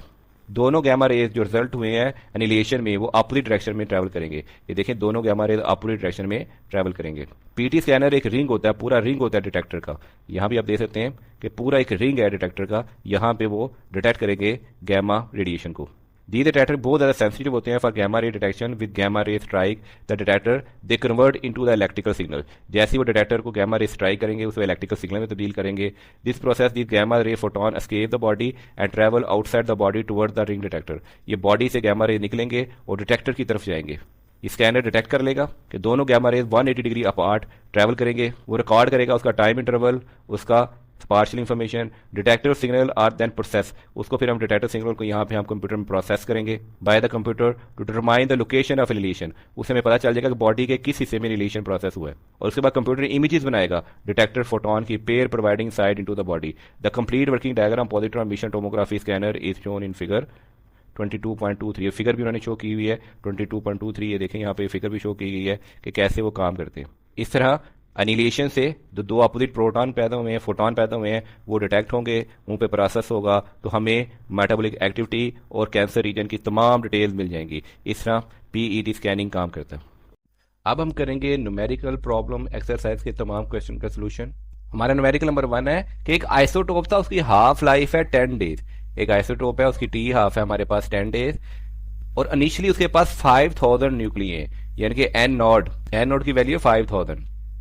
तो how many will remain after 30 days, तो 30 डेज के बाद कितने न्यूक्लिय बचेंगे। इसका फार्मूला होता है n is equal to N naught 1/2 की power T over T half life. और इनिशियल थे हमारे 5000, 1/2 टाइम हमें दिया गया है 30 डेज और हाफ लाइफ हमें दी गई है 10 डेज। तो 30 को 10 से डिवाइड करेंगे, ये 3 आ जाएगा। 1/2 की 3 पावर लेंगे, ये आ जाएगा 1/8 और 5000 को 1/8 से मल्टीप्लाई करेंगे तो हमारे पास फाइनल एन जो एटम बचे हैं वो आएंगे 625। इसके अल्टरनेट मेथड में हमारे पास इनिशियल न्यूक्लियर थे 5000। जब एक हाफ लाइफ गुजरेगी तो एक हाफ लाइफ के बाद ये बचेंगे 2500, इसको हम हाफ कर देंगे। 2 हाफ लाइफ गुजरेंगी तो 2500 का भी हाफ हो जाएगा, तो ये आएगा 1250।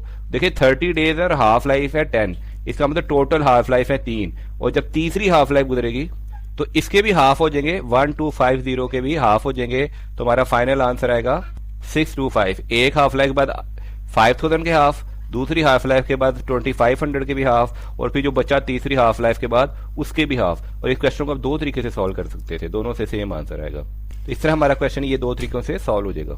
आप इस मेथड को ग्राफ की मदद से सीख सकते हैं कि इनिशियल होती है हमारी 1000, तो एक हाफ लाइफ के बाद उसकी वैल्यू आधी रह जाती है, तो रह जाते हैं 500।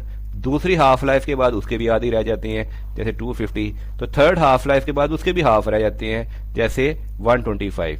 जैसे इनिशियल अगर इतने थे तो हर हाफ लाइफ के बाद उसके आधे एटम कम होते जाएंगे। तो इस तरह आप किसी भी क्वेश्चन को हाफ लाइफ के मेथड या हाफ लाइफ ग्राफ से भी सॉल्व कर सकते हैं। न्यूमेरिकल नंबर 2 है कि कार्बन 14 का एक न्यूक्लियस है जिसकी डिके कांस्टेंट की वैल्यू दी गई है हमें 0.0012 सेकंड इनवर्स। जिसकी हाफ लाइफ क्या होगी। हाफ लाइफ का फार्मूला होता है natural log 2 divided by decay constant. तो नेचुरल लॉग 2 लेंगे कैलकुलेटर पे तो 0.693 आ जाएगा और डिके कांस्टेंट हमें दिया गया है, इसको हम यहाँ लिख देंगे। इन दोनों वैल्यू को हम सॉल्व करेंगे तो हमारा आंसर आ जाएगा 5775 सेकंड। तो ये हमारा बुक से आंसर मैच कर जाएगा, क्वेश्चन सॉल्व हो जाएगा। न्यूमेरिकल नंबर 3 है what is the energy release, कितनी एनर्जी रिलीज होगी अगर यूरेनियम 235 ये फ्यूजन रिएक्शन करे और 2 न्यूट्रॉन रिलीज करे।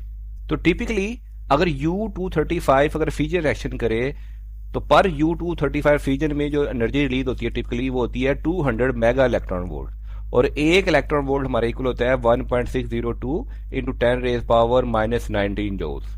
अब एनर्जी अगर हमने जूल में करनी है तो एनर्जी जो मेगा इलेक्ट्रॉन वोल्ट में है, मेगा को हटाने के लिए हम लगा देंगे 10 की पावर 6 और 1 इलेक्ट्रॉन वोल्ट क्योंकि 1.602 इंटू 10 -19 के इक्वल होता है, इसलिए मेगा इलेक्ट्रॉन वोल्ट को जूल में कन्वर्ट करने के लिए लगा देंगे 1.602 इंटू 10 रेज पावर -19। अब हम इसको मल्टीप्लाई कर देंगे, एनर्जी 200 हमने ले ली कि एक टिपिकल फ्यूजन में 200 mega electron volt energy produce होती है। इसको 10 की पावर 6 और 1.602 10 की पावर -19 से मल्टीप्लाई कर देंगे और हमारा आंसर आ जाएगा 3.204 इंटू 10 रेज पावर -11 जूल्स। तो ये हमारा आंसर आ जाएगा। अब बुक में जो आंसर दिया गया ये हमारे साथ इसके साथ आंसर मैच नहीं कर रहा। ये आंसर तब आ सकता है कि एक फ्यूजन में अगर तकरीबन 112 mega electron volt energy release हो। तो एक्चुअली तो इतनी एनर्जी रिलीज नहीं होती है, एक्चुअल एनर्जी तो रिलीज होती है 200 मेगा इलेक्ट्रॉन वोल्ट। तो अगर एक्चुअल हम वैल्यू लें तो फिर तो हमारा ये आंसर बुक वाला गलत है, लेकिन हम कोई ऐसा फ्यूजन रिएक्शन करवा लें जिसमें हमारी एनर्जी बहुत ज्यादा लॉस हो रही हो और आउटपुट एनर्जी हो 112, तो फिर ये हमारा आंसर आता है। अदरवाइज हमारा इस क्वेश्चन का करेक्ट आंसर है 3.204 × 10⁻11 जूल्स, और बुक में दिया हुआ क्वेश्चन का आंसर गलत है। हमारा क्वेश्चन 4 है, कैलकुलेट करें number of nuclear of carbon 14 remain undecay after 40,110 years. 40,110 साल के बाद कार्बन 14 के कितने न्यूक्लियाई अभी डिके नहीं होंगे। अगर इनिशियल एटम हमें दिए गए हैं 10,000 और कार्बन 14 की हाफ लाइफ, ये आपको वैसे भी आनी चाहिए, बहुत इंपॉर्टेंट है, 5,730 ईयर्स है। इनिशियल न्यूक्लियर हमें दिए गए हैं 10,000, हाफ लाइफ दी गई है 5,730 ईयर्स, और जो टाइम गुजरा है वो गुजरा है 40,110 ईयर्स। इसका फार्मूला होगा n = n0 1/2 इससे आपके निकल आएंगे टोटल हाफ लाइफ कितनी गुजरी है। टाइम दिया गया हमें 40,110 ईयर्स और हाफ लाइफ है हमारे पास 5,730 ईयर्स। जब इसको डिवाइड करेंगे तो हमारी हाफ लाइफ गुजरी होंगी 7, तो 7 हाफ लाइफ हमारी गुजर चुकी है। अब बाकी वैल्यू देखते हैं। इनिशियल जो न्यूक्लियर थे वो थे 10,000 मल्टीप्लाई बाई 1/2 1/2 करेंगे तो आ जाएगा 1/128। तो 10,000 को मल्टीप्लाई करेंगे 1/128 तो हमारा आंसर आ जाएगा 78.125। अब हमें बुक में आंसर दिया गया 4670, तो ये आंसर गिवन डाटा से मैच नहीं कर सकता। ये डाटा सिर्फ उसी वक्त आंसर आ सकता है कि जब हमारा टी की वैल्यू वो 40,110 ईयर्स ना हो बल्कि 6,290 ईयर्स हो। यानी टाइम जो ये है इसकी इस टाइम को अगर हम इस वैल्यू से रिप्लेस कर दें तो तब हमारा बुक वाला आंसर आ गया। यानी हमें क्वेश्चन चेंज करना पड़ेगा, जो टाइम हमें दिया गया है इसको रिप्लेस करना पड़ेगा 6,290 ईयर्स से, जिससे हमारा फिर एन आ जाएगा इसी फार्मूले के तहत 4,670। और डाटा हमने चेंज कर दिया, 40,110 की जगह हमने लिख दिया यहाँ पे 6,290। जब इसको हम डिवाइड करेंगे तो हमारी हाफ लाइफ आएगी 1.1, तो 0.5 की पावर 1.1 लेंगे तो ये आ जाएगी 0.467, और इसे मल्टीप्लाई करेंगे इनिशियल एटम 10,000 से तो हमारा आंसर आ जाएगा 4,670 न्यूक्लियर। यानी हमें क्वेश्चन का डाटा चेंज करेंगे फिर हमें बुक वाला आंसर मिलेगा। अगर इस डाटा के तहत क्वेश्चन आंसर करते हैं तो हमारे बुक वाला आंसर नहीं मिलेगा। न्यूमेरिकल नंबर 5 करेंगे कि कैलकुलेट करें मैथ डिफेक्ट और binding energy per nucleon silver के लिए अगर इसका एटॉमिक मैथ में दिया गया है 107.905949 U। हमें मालूम है कि सिल्वर का एटॉमिक नंबर होता है 47, इसका मतलब है इसमें नंबर ऑफ प्रोटॉन होंगे 47 और इसका मैथ नंबर है 108, और इसका मतलब 108 है मैथ नंबर, इसका मतलब प्रोटॉन और न्यूट्रॉन का मैथ। तो इसमें से अगर हम 47 माइनस कर दें तो हमें पता चलेगा कि सिल्वर में नंबर ऑफ न्यूट्रॉन है 61, तो मैथ ऑफ प्रोटॉन होता है 1.007276 U और मैथ ऑफ न्यूट्रॉन होता है 1.008665 U। ये हमारी स्टैंडर्ड वैल्यूज हैं। और 1 U 931.494 मेगा इलेक्ट्रॉन वोल्ट पर सी स्क्वायर के इक्वल होता है, और ये 1.492 × 10⁻10 जूल्स के इक्वल होता है। 1 मेगा इलेक्ट्रॉन वोल्ट 1.602 × 10⁻13 जूल के इक्वल होता है, और 1 इलेक्ट्रॉन वोल्ट 1.602 × 10⁻19 के इक्वल होता है। इस तरह अगर 1 U को केजी में लिखना चाहें तो ये 1.68 × 10⁻27 केजी के इक्वल होता है। तो हमने क्वेश्चन में से सिल्वर का मैथ लिखा और स्टैंडर्ड वैल्यू लिखनी प्रोटॉन और न्यूट्रॉन की, बाकी ये रेफरेंस फार्मूला से। अब हम कैलकुलेट करेंगे मैथ डिफेक्ट। मैथ डिफेक्ट होगा रिएक्टेंट का मैथ जिसमें होंगे Z एटॉमिक नंबर हमारे पास है 47, इसे मल्टीप्लाई कर देंगे मैथ ऑफ प्रोटॉन से, और साथ में हो गया neutron multiply by math of neutron हमारे पास है 61 यहाँ पे, और मैथ ऑफ न्यूट्रॉन 1.008665, और इसमें से माइनस कर देंगे प्रोडक्ट का मैथ, और प्रोडक्ट है कि न्यूट्रॉन और प्रोटॉन ने मिलकर बनाया न्यूक्लियस, और न्यूक्लियस का मैथ हमें क्वेश्चन में गिवन है 107.905949। अब हम इसको कैलकुलेट करेंगे, 47 को हम इससे मल्टीप्लाई करेंगे, 61 को इससे मल्टीप्लाई करेंगे, दोनों को ऐड कर देंगे तो ये हमारे proton number math of proton, neutron number math of neutron का सम आ जाएगा। इसमें से हम माइनस करेंगे मैथ ऑफ न्यूक्लियस माइनस करेंगे तो 0.964588 यूनिफाइड एटॉमिक मैथ यूनिट्स, ये हमारे पास मैथ डिफेक्ट आ जाएगा। अब हम कैलकुलेट करेंगे बाइंडिंग एनर्जी का फार्मूला होता है mass defect multiply by C square, और सी स्क्वेयर की मेगा इलेक्ट्रॉन वोल्ट में वैल्यू होती है 931.494। इसलिए जो हमारा मास डिफेक्ट आया है उसको, या डेल्टा एम जो है उसको हम 931.494 से मल्टीप्लाई कर देंगे, तो ये हमारी आ जाएगी binding energy 898.62 mega electron volt. अभी हमें कहा गया था कि बाइंडिंग एनर्जी पर न्यूक्लियन लगा लें, तो 896.62 को नंबर ऑफ न्यूक्लियन से डिवाइड कर देंगे, तो नंबर ऑफ न्यूक्लियन जो है वो न्यूक्लियस का एटॉमिक मास है 108, इसको हम 108 से डिवाइड कर देंगे, तो बाइंडिंग एनर्जी पर न्यूक्लियन आ जाएगी 8.3206 mega electron volt per nucleon. तो ये हमारे पास mega electron volt per nucleon में आंसर आ जाएगा। अगर आप इसे जूल में कन्वर्ट करना चाहें, और जैसे मालूम है 1 mega electron volt 1.602 into 10⁻13 joule के इक्वल होता है, तो इस वैल्यू को इस वैल्यू से मल्टीप्लाई कर देंगे, तो 1.602 इंटू 10⁻13 को मल्टीप्लाई कर देंगे 8.3206 मेगा इलेक्ट्रॉन वोल्ट से, और इससे हमारी एनर्जी आ जाएगी 1.333 इंटू 10⁻12 जूल्स पर न्यूक्लियन। तो इस तरह ही हमारा क्वेश्चन सॉल्व हो जाएगा, लेकिन हमारा आंसर बुक के आंसर के साथ मैच नहीं कर रहा। तो प्रॉब्लम में जो आंसर दिया गया है वो हमारे आंसर के साथ मैच नहीं कर रहा। ये इन्होंने यूज किया है डिफरेंट न्यूक्लियर मैसेज या आल्टरनेट कोई आइसोटोप यूज किया है स्टैंडर्ड वैल्यू के लिए। ये हमारा आंसर जो आ रहा है ये करेक्ट है, बुक का आंसर ठीक नहीं है। तो क्यों हमारा आंसर ठीक है तो ये आंसर गलत है। जो प्रोवाइडेड आंसर है 41.031 ये बनता है 256 mega electron volt per nucleon after unit, which is 30 time larger than reality. ये रियलिटी में किसी भी पर न्यूक्लियन की जो बाइंडिंग एनर्जी है उससे ज्यादा है। This is physically impossible energy है, क्योंकि जो सबसे ज्यादा स्टेबल एटम है जो आयरन 56 है उसकी बाइंडिंग एनर्जी भी 8.8 मेगा इलेक्ट्रॉन वोल्ट है।